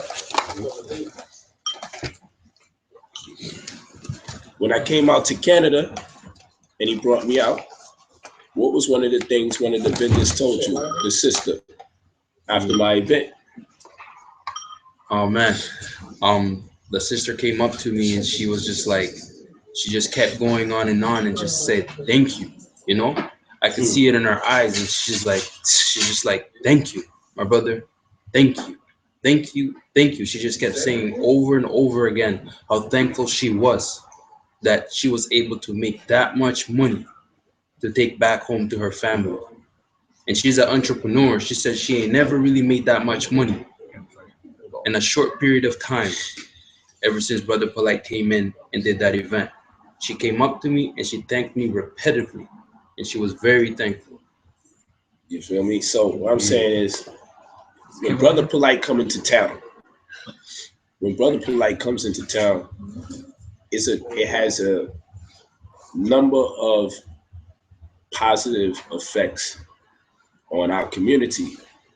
I mean, I felt great when I'm seeing people showing and you know, I'm sure I probably created that energy. Show your success, show the wealth, you know. And Supreme came out humble. I'm not a baller. I'm not saying this is a whole lot of money, but he said, for me, it felt good. Man, I sold this much of my product, and look, he rolled all the 20s out. He came to me at the end of the event, shook my hand, and said, I'd like to thank you for the opportunity because you created a situation. He showed me a knot of cash. He said, look, this is just shirts. This don't even count my other stuff I was selling. He like, yo, thanks for coming in town. Thank you. You know, and I'm talking, we had over 40 vendors, bro. Yeah, it was deep. And my man Red said he went to the bank, said something to his baby mama, something. Nah, I had to send my whiz home early, you know what I mean, with the bankroll because I had mumps. So, you know, it's not like I didn't trust the people, but, you know, sometimes things happen. We had to go to the studio afterwards. So I'm like, take home the tape. You know what I'm saying? Take home the tape. And the night wasn't even over, you know, but it was a very successful event. Art appreciates and value. You know what I'm saying? We are very honored to have people appreciate and support our art by coming forth to support this brother's art because they showed up to see that art. Facts. You know? It's a renaissance, bro. Yeah, and that debate was a piece of art, you know, and it appreciates and value, meaning that it won't devalue as it gets older. It will appreciate as it gets older, and everything that was affiliated with it will also appreciate. So, you know, for the fam, showing love for Kings County for the clothing. I mean, I prepared. It took me about 2 weeks to prepare, to the point Saturday night I was in a bed with cold sweat, you know, because I was falling under fatigue because I was working so hard. I was going hard, you know, and the minute I got in the building until I could, you know what I mean? From the minute I stepped in there to the minute about 9 hours later to what I was going out of there, the people were supporting and buying. And, you know, just showing love, man. The love is strong, you know what I'm saying? And we from New York.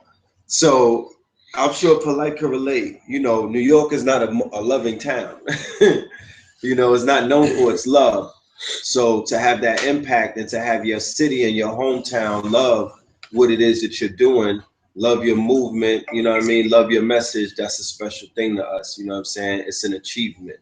So I definitely want to give thanks to my brother for bringing value back to the community, for being able to add value to what it is that we're doing, to being able to add value to this generation of consciousness and us coming up to be able to cure people from their poverty consciousness, where it's okay to support your brothers and sisters if they're creating, where it's okay to support your brothers and sisters if they're bringing forth something that's helping the people. And if you see them with the result of that in the form of a tangible goods, or you should not ever be mad about, you know what I mean? And you should take notes.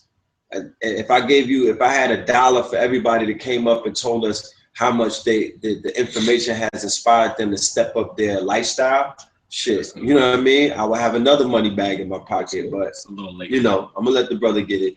Yeah, listen, it sounds great, looks good. I just feel great, man, to be part of a situation, you know. And I'm officially the pay-per-view king. It keeps going up each time, and eventually I think I'm by the way where we can really hire a lot of people and keep it at a consistent rate. You know, like literally we're gonna have to hire my own security detail, and they're always gonna get hit off. You know, but I think we're getting to that point where it's like, okay, let's get some ushers in here and let's hire them, like really to get people to their seats.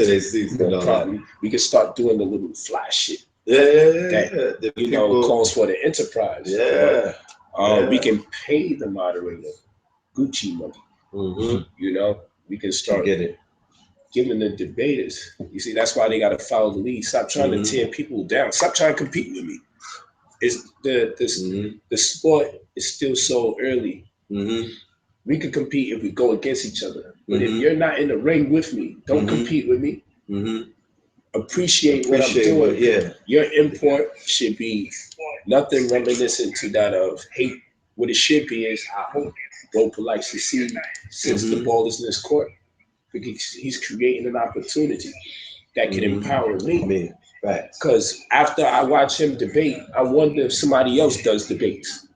And then they start deciding which personality, as they start sifting through, that they appeal to most or that appeals to them most. So, like hip hop, I think it's too early to have an old school. We just now coming to the cornerstone of an old school, because hip hop is not as old as an old school person. Yeah, it's only 40.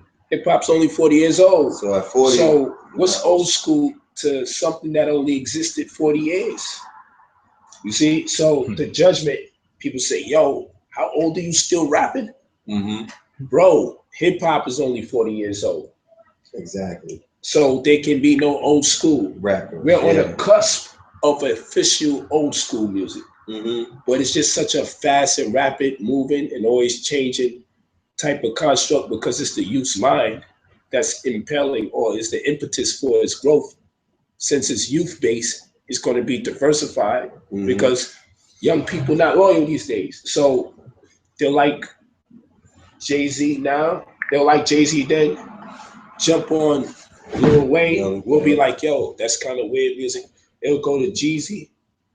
Then, you know, we'll move from the whole Fabulous paradigm, you know, and then we lean with it, we rock with it. And the shit is all over the place. And you like, which one's which? Because this don't sound like rap, or then is this hip hop, or no, is this because it takes a while for you to submit a certain legacy where we can say that's just a different genre. That shit ain't rap and it ain't hip hop. Yeah. That's some other stuff, like that stuff that T-Pain was doing. Auto-tune. Or what's this guy? I think they call him a rapper. That had me bugging. Future, maybe. I think they calling him a rapper. I think it's Future. I'm not knocking him. I just didn't see this rap. I thought he was singing. But it was like I can break that down. You know, so for me, I'm like, that deserves a genre. When you doing that, he deserves a category by himself. And then other people have to appreciate he ushered in that sensation. Don't compete with the brother. Build the platform for the brother, for y'all to eat, and let people discern what it is. And then when it becomes competitive, then it can grow. But if you try to compete too early in the industry, you destroy it. You dig what I'm saying? Yeah, you do. Or you impede on the industry's ability to grow. On the evolution. That's right. You can't have a nigga stepping in trying to play God and destroy a momentum. So what I'm saying is, the debate community is still early, right? And we seeing this potential. Don't try to tear down the man that you see creating a space that offsets a marketplace. You see me doing, I do it all the time. You should compete as if you're in the building. Or if you're supporting on a fan base level. On a fan base. Yeah, but don't say, nah, let's create this, because now we're doing something so viable, you may be able to walk away 15 grand, 20 grand in and make almost teacher money in one day.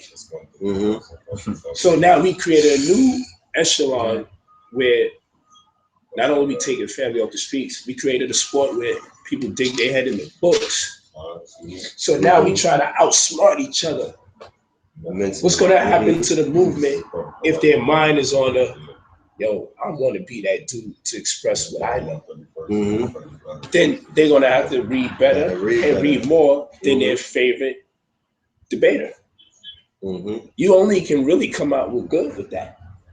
Facts. You know what I'm saying? If everybody's like, I want to be like my favorite debater. I want to drop my knowledge kind of like the way he drops his knowledge. You know, I got to get my weight up and get as much as books as he gets. Facts. So then now that person's motivated not to consume their time, but use their time in ways as the person they looking up to. For this may now also be a career. And once something becomes a career, it's more motivational. Because now you're not wasting your time, bro. You can say your family's not looking at you thinking you're idly doing something righteous because it has no compensation to it. Now you can see your wife and your children can say, I can respect and appreciate what my pops is doing. Because there's a turning point where it comes into fruition. I'm not saying we should do it for money, but because we're in a world where money, where compensation is competing with no compensation, we're losing that. So we got to find a way to get compensation to keep people's attention, that have potential to be leaders but are distracted because they don't have the resources to spend the time. Because I'm telling you, with reading is labor. So we have to start paying people who teach, because this is labor. And if student loans could be $30,000 and you can leave there still with no knowledge yourself, why we can't patronize or compensate the brother who empowers you to think and want to do better for your family? You know, curriculums don't really do that for people. We're creating a new genre in education, just like rap has so many different genres now. It's like, oh shit, people be like, I don't like the debates. Why you just don't do classes and lectures? Hold on. You have jazz, you have classical music, you have hip hop, rock and roll, country. You don't hear people, why they gotta, no, you respect the genre. You don't like that one, it's your right to select the other one. But when it comes to the knowledge, respect the fact it's still teaching. It's just a different genre. This might be the hardcore version of the lecture. Like you got gangster rap. You know what I'm saying? It ain't for everybody. But I mean, shit, you gotta allow us to capture this information in an art form that speaks to our generation. So if you may not get it and it might be a bit obscure, go to the lecture. That's why you have options. But in a debate, some of us is like, I kind of like the wittiness. I'm gonna see how you're gonna respond. I'm gonna see someone get their information challenged because you know what? These are the two things I've been thinking about. I would like to hear a great conversation between the two. And weigh in and use discernment to establish where I stand, what I can take from both parties. It's powerful. Nah, it's very powerful. I feel that you personally, you know, with your throwing your hat in that debate ring and, you know, the vision that you had for it has elevated it, you know what I'm saying, in a place where it took it out of a realm of chaos into a realm of order. But remember, all things start in chaos, and that's an inception. So if we see things start out in a form of, in its inception, in that form, it means it's obeying the natural laws of the universe, that all things, that what birth is uncomfortable, it's bloody, it's all kind of things, it's very it's almost like a crisis taking place. But out of that, you get the birth, you have the gift of life that takes place. But I wanted to go back quickly on what you were saying a minute ago. I was asked a question by Brother Rich, dealing with, he was doing a comparison about something that Harry Rozenberg said yesterday. And then it has something to deal with Harry Rozenberg speaking about him being taken care of by his community. That translates to philanthropy. And I was saying that in the conscious community, what we lack and what we should really begin to consider is philanthropy. You know what I'm saying? Those amongst us that are endowed with you know, resources. You know what I'm saying? Because everybody thinks that whenever we talk about conversation or whenever we talk about philanthropy, we're like shaking cups and shit. Like we're some lowly dudes that need help. And we're like, please pay our bills. And it's like, what are you talking about? We're talking about resources, right? So there are organizations, like there's foundations that when they begin to study, there are people that contribute software and hardware to them. Like, I'm going to give you 10 Macs and some, you know, printers and copying machines, top of the line stuff, because we want to make sure that this team of scholars, you get access to everything that's available. And we also have a stipend ready for you so you guys can eat during the week. And we also have a budget prepared. So when you want to fly to Israel, you have a $10,000 budget to buy flights, hotel, travel, and board, and all of that. You will never have to worry about any restrictions in your scholarship. There's a road that's paved for you. Jews have that. Europeans, pilgrims, Asians, Indians, the people that are in charge of our ancestors, the Turks and whatnot over in Kemet and all other places, they deal with philanthropy.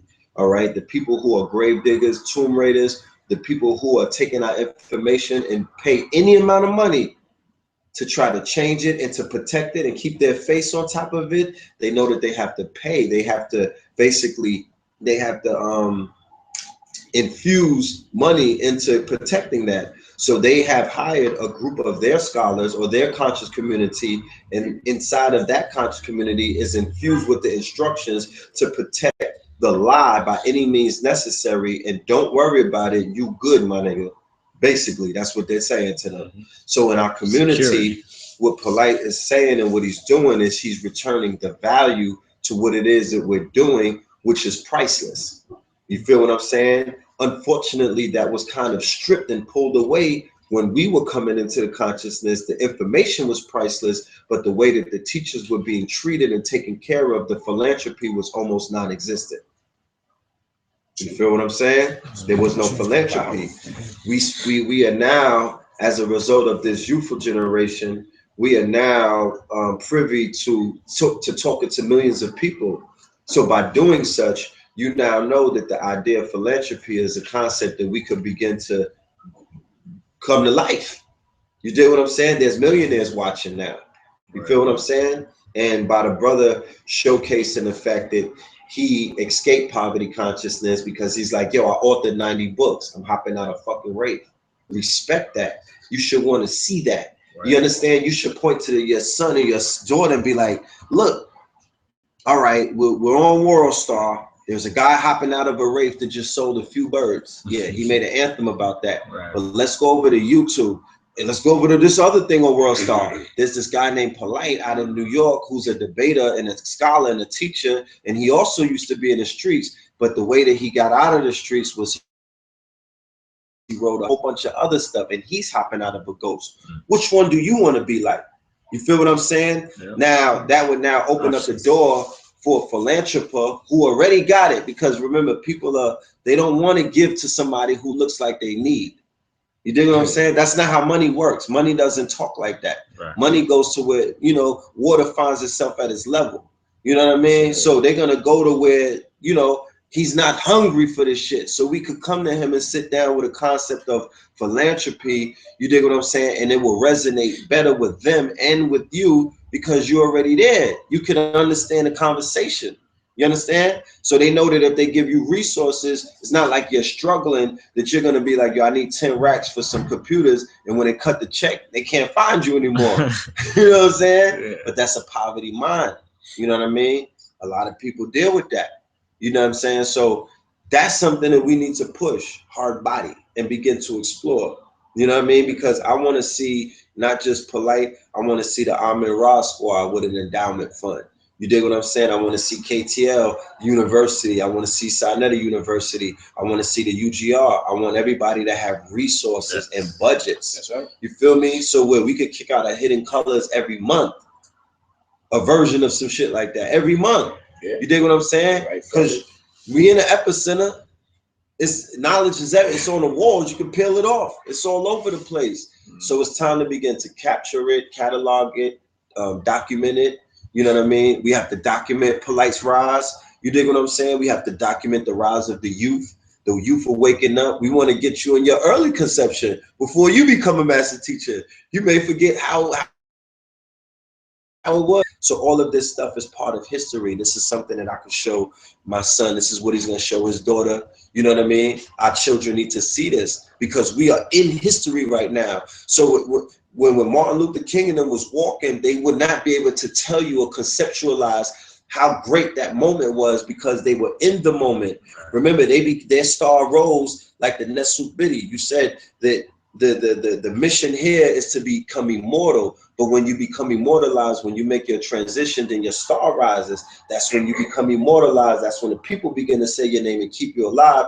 That's when the impact of your work is truly seen. It's seen when you're here, but it's also seen in that phase. You dig what I'm saying? So we're in phases like that right now. You dig what I'm saying? So we just got to keep doing the work, but understand how big it is this time that we exist in. You know what I'm saying? So, yeah. Polight actually left, but I told him, I'm gonna say it again, and I told him yesterday. Polight. First, I'll say this. I don't remember the last time where, at least for this month, I'll speak for this month. I don't remember when I pulled up an older teacher, like a Phil Valentine or Bobby Hemmett. I don't remember that. All I remember is seeing Polight, Sonetter TV. I don't remember because he appeals to me. And I told him yesterday, and I'm gonna say it again on live stream. Polight is my trap music. No doubt. Polight is my trap music, man. When I listen to that trap music, because I was privy enough to get conscious, I listen to how these brothers move. I take in that lyrics and I apply it to this consciousness and I apply it in a legal way. Facts. We can take our hustling game and apply it to the legal manner. Real estate. Polight teaches us. He teaches that we can take our street knowledge because we ain't stupid. We've seen that. If you watch the debate, he goes into the emojis and how we were talking slang, and slang is not because we're stupid, but because our ancestors used to do that. That's coming from greatness. Language. Yeah, you understand? That's coming coming from greatness. That means the majority of us in the streets, we got that leadership gene in us. We have it in us, man. It's just in the wrong environment. It's just in the wrong place. And Polight is bringing that consciousness to us. He's awakening the streets. He's awakening the young minds. Can I add on to that? Yeah. Absolutely. The concept of diamond in the rough. We've all heard of that. The concept of the lotus flower grows where? In the muddy waters. Right? The concept of being a diamond in the rough translates to what? The concept of the rose that grew from the concrete only implies what? That some of our greatest leaders have the same attributes of being what? Street niggas. The shining example that we could all utilize and move forward with is El Malik Shabazz, who was once Detroit Red. Indeed. Okay, so they say that you could find the lotus flower in the murky, muddy waters, right? Meaning that some of our brightest and our greatest amongst us are to be found in the battle trenches of the wildernesses of America, because what does pressure create? Time. Okay, so you're not gonna find that shit in some place where they got silver spoons in their mouths. You understand what I'm saying? So that concept is applied to a generation now, not just an individual. They were talking about looking for the Black Messiah. They were not targeting one person. They were targeting a whole generation and a movement back in the days in the 70s. That war continues to today. But like you were saying earlier, the leadership qualities that the gang leaders have, that the people that are out there trapping, that the brothers and sisters that are in the streets who were programmed through hip hop, right? Through media, right? Marching orders through the music, through the soundtrack. They were giving their marching orders through, people heralding the quote unquote urban legends like Alpo, you know what I mean? And other people and things of that nature, Rich Porter. You did what I'm saying? They gave you that download and they gave you heroes to look up to, and the soundtrack, which was the music, told you to go out and get it by any means, like you say. But now you could take the trap music, if they talking about whipping the work, you now have a perception of Polight in the kitchen, whipping up some, raw food. You dig what I'm saying? Or I'm moving that weight. You like, yo, damn, them books is heavy. Yeah, I'm really moving that weight. You know what I'm saying? I'm moving boxes of books. You feel what I'm saying? So the concept, it's all about concept. Look, you done went to the club before. I've been in the city. I used to be a promoter. I was in Club Cheetahs when I used to have doctors and lawyers there turning up to Jay-Z, but they knew how to interpret the Hove talk. Yeah. Allowed me to reintroduce myself, and they applied that shit to their profession. They like, H-O-V too, nigga, at the hospital. Right. I'm jigging in the hospital. You know what I'm saying? I'm moving that work. I'm moving that white. You know what I mean? I'm the white pills. You know what I'm saying? That's how they see it.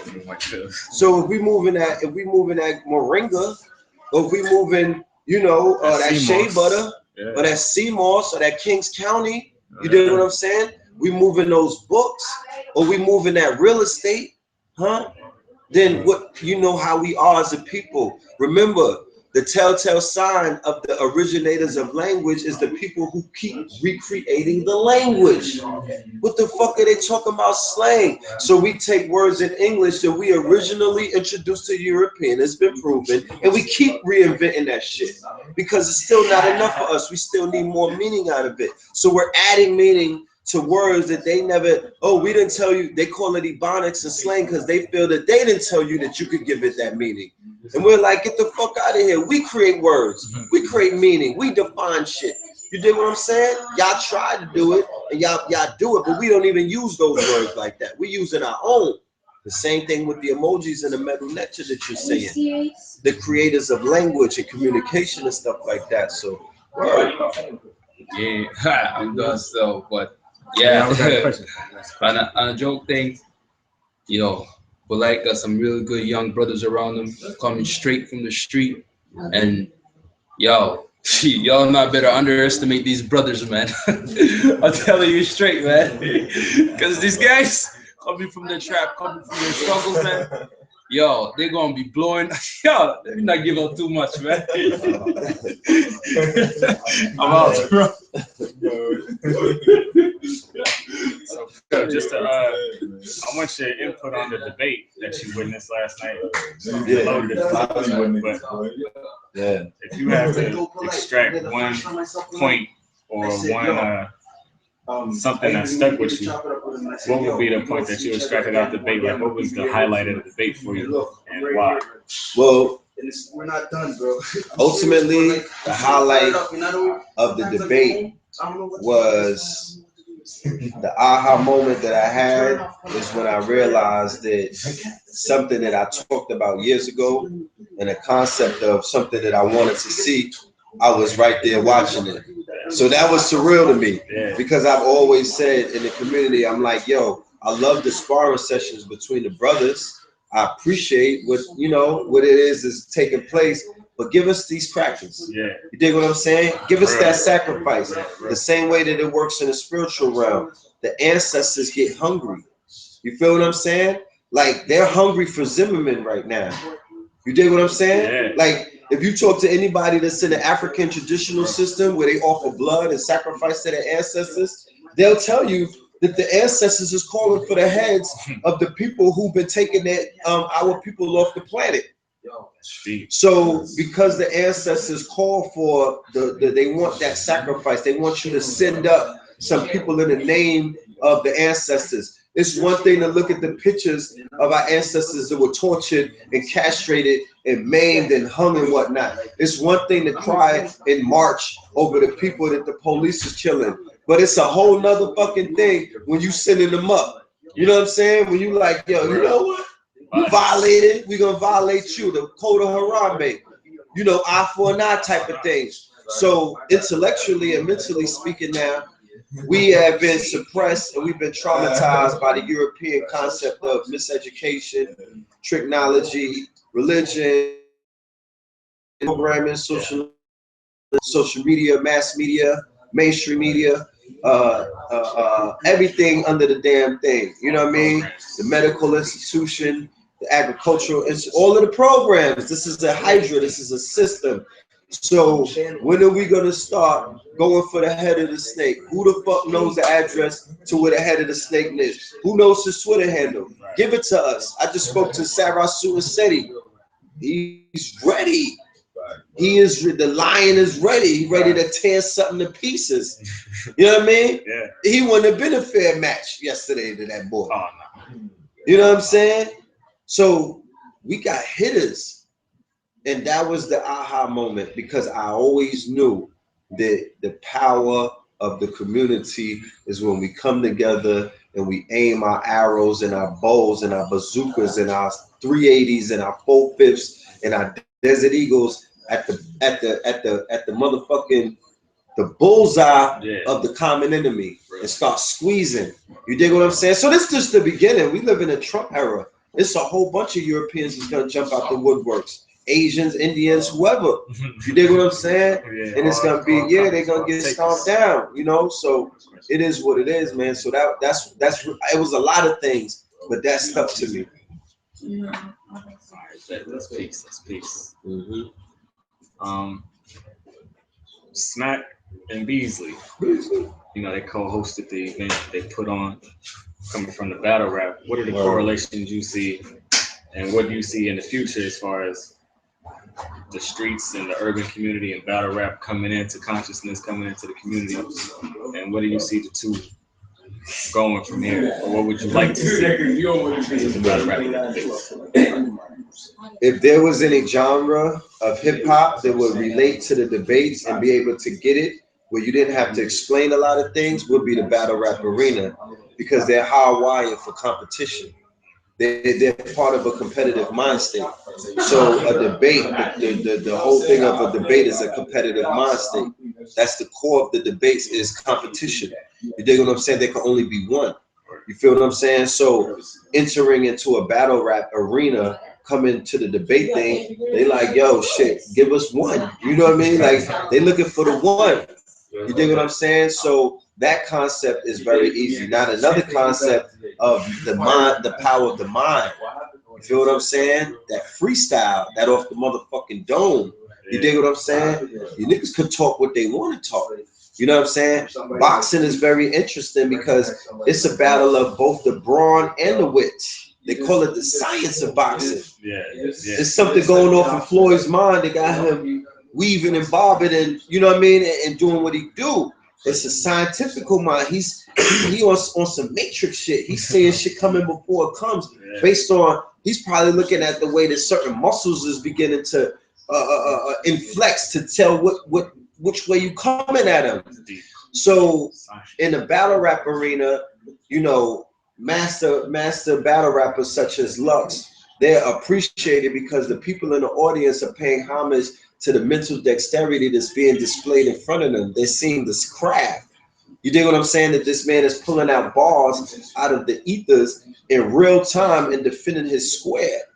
You feel what I'm saying? So then fast forward into the debate arena, you see the same thing. You see the battle of the wits and the minds. You dig what I'm saying? So you're seeing the power of the mind being played out in real time and things of that nature on the battlefield.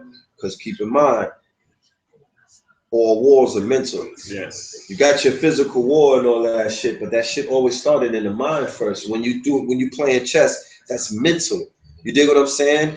In order, when the generals get together and they plot and plan where they're gonna bomb and take place, and they strategize, that's all mental. You dig what I'm saying? They say that the physical war should be the last fucking result. You know how many people get beat on paper before they get beat on the battlefield? The war's already over. That shit already done. So instead of going the route of, you know, of the mundane or the profane, which would be the physical warfare, that we may not be necessarily ready, because in the minds of our people, we have not been prepared mentally in order to defeat our enemy, because they say that you gotta study, know thyself, but know thy enemy. Yeah. I know my enemy better after yesterday.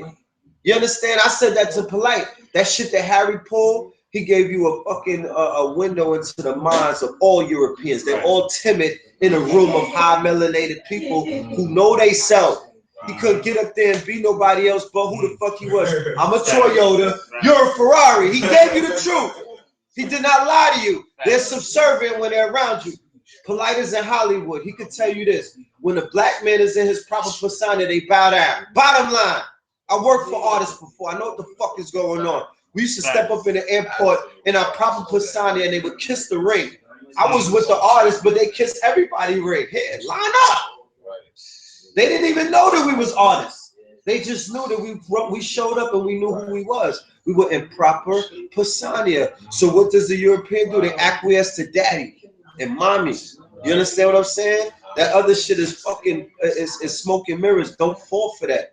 The reason why people are so oppressed by them is because they work for them. The reason why people are so oppressed by them is because they worship them and their God. The reason why people are so oppressed by them is because they see themselves as inferior.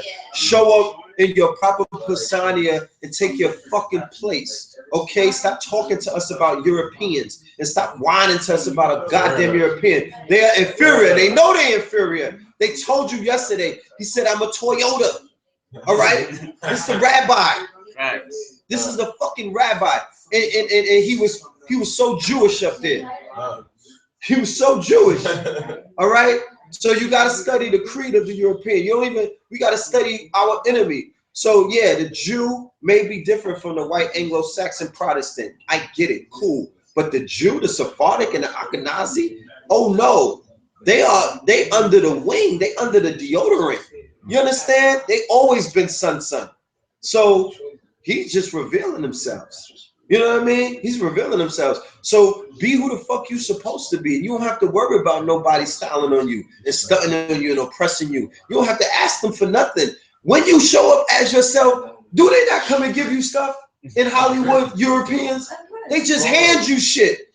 It's red carpet treatment because they like, how could they stop you? You know who you are. You know this is yours. Of course, they give gifts because remember, they are the caretakers. They're the caretakers of all of our stuff. They're basically because they see us as minors, right?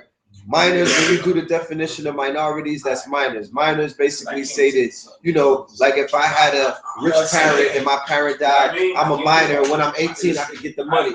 So as a minor, as a people who are identified as minor, there's certain things that you can't get. You can't get resources in the land. You can't get land. You can't get nothing that the European is holding on to because you're a minor, right? So they take the role of the ward of the state, or they take the role as the people who are looking over the minors and they control your shit.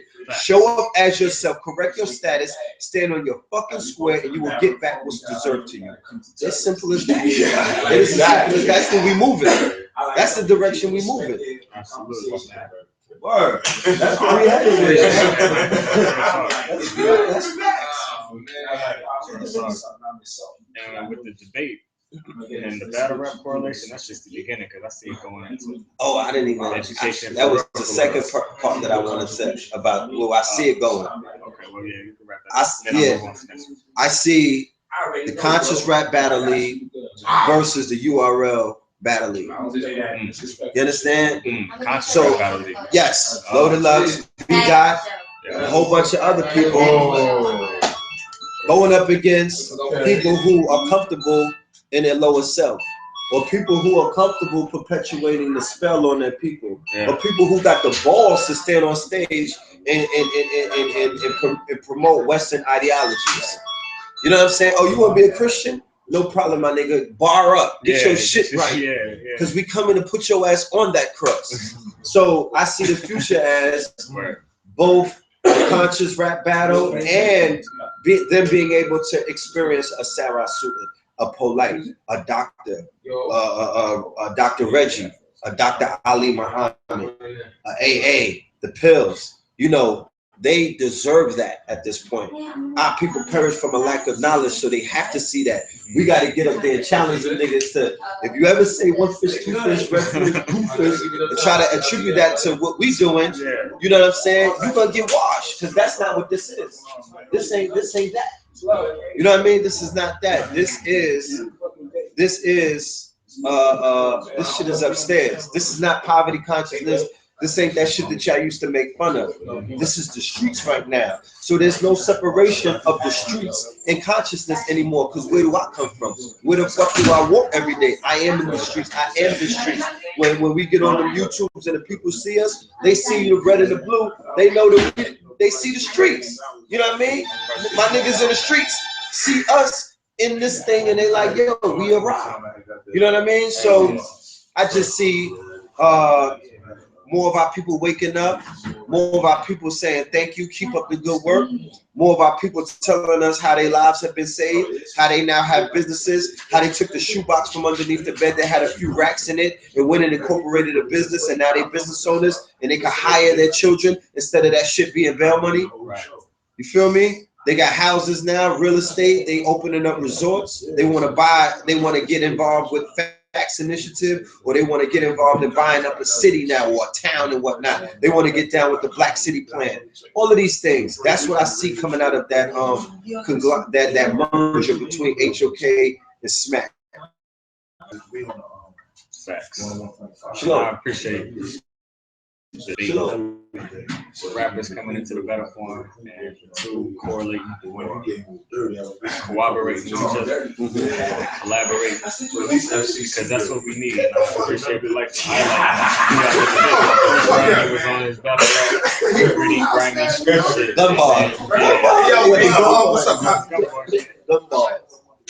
And then he transformed without the allspark into the scholar.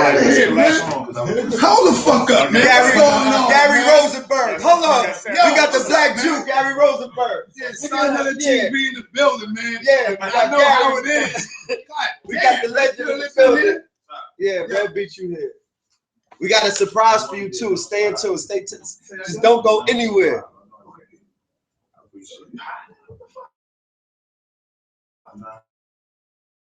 It's a joke, brother. You know I gotta come with a joke. But no, listen. Now going. I'm sorry. Yeah, for the fashion. Right. Yeah, that's right. Okay. So I was going to ask you, what they think about us is it was their narrative. Display. You know we're gonna follow that. I know who you teaching. Bezo told me. You letting the live stream run? I'm with you. I'm let it run. I ain't sure. I'm trying to see what these comments.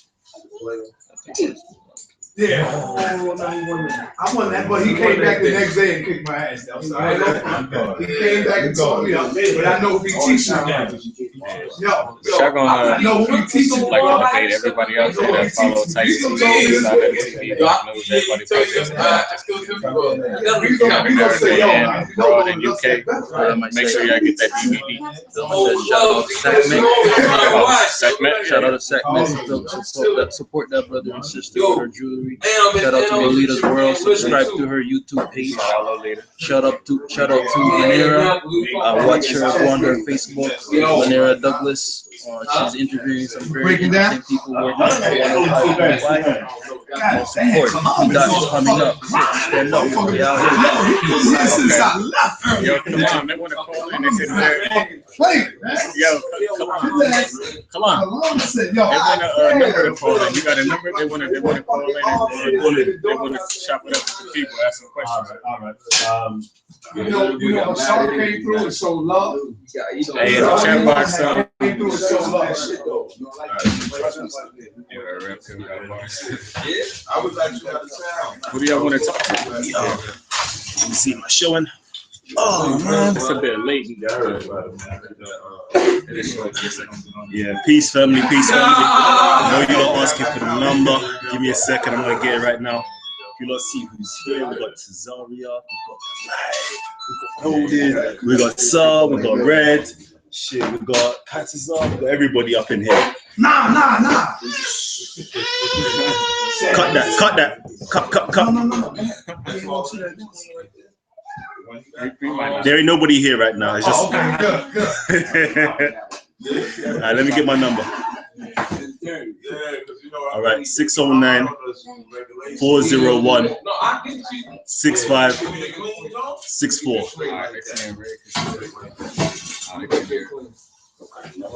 Soon be up. And I repeat, 609. Alright, that's off. Oh, you want to know about my hairdress? It's purple instead of black.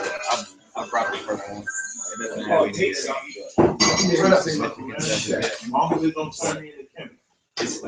any All right, 609 401 6564. No, I appreciate it. Don't start. Black hairdress is the same thing. Shaking that shit.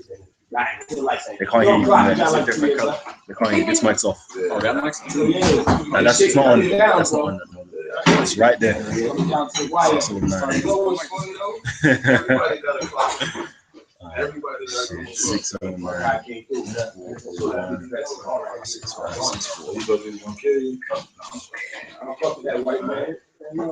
I don't have any UK numbers. I don't have any UK number.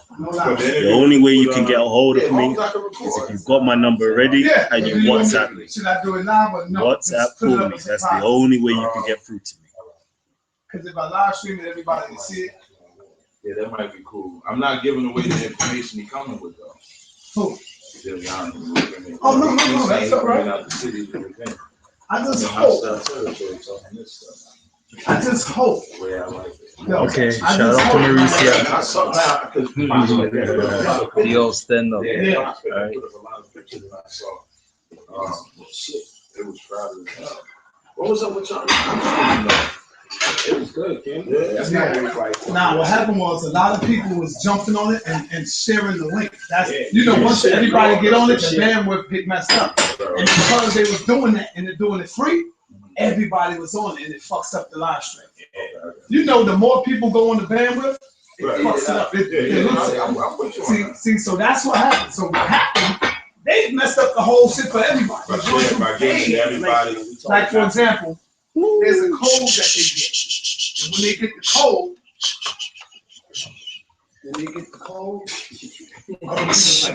Alright. New link coming, alright. And when they share the code, that's when the bandwidth drawn down. And the more people get on there, it slows up.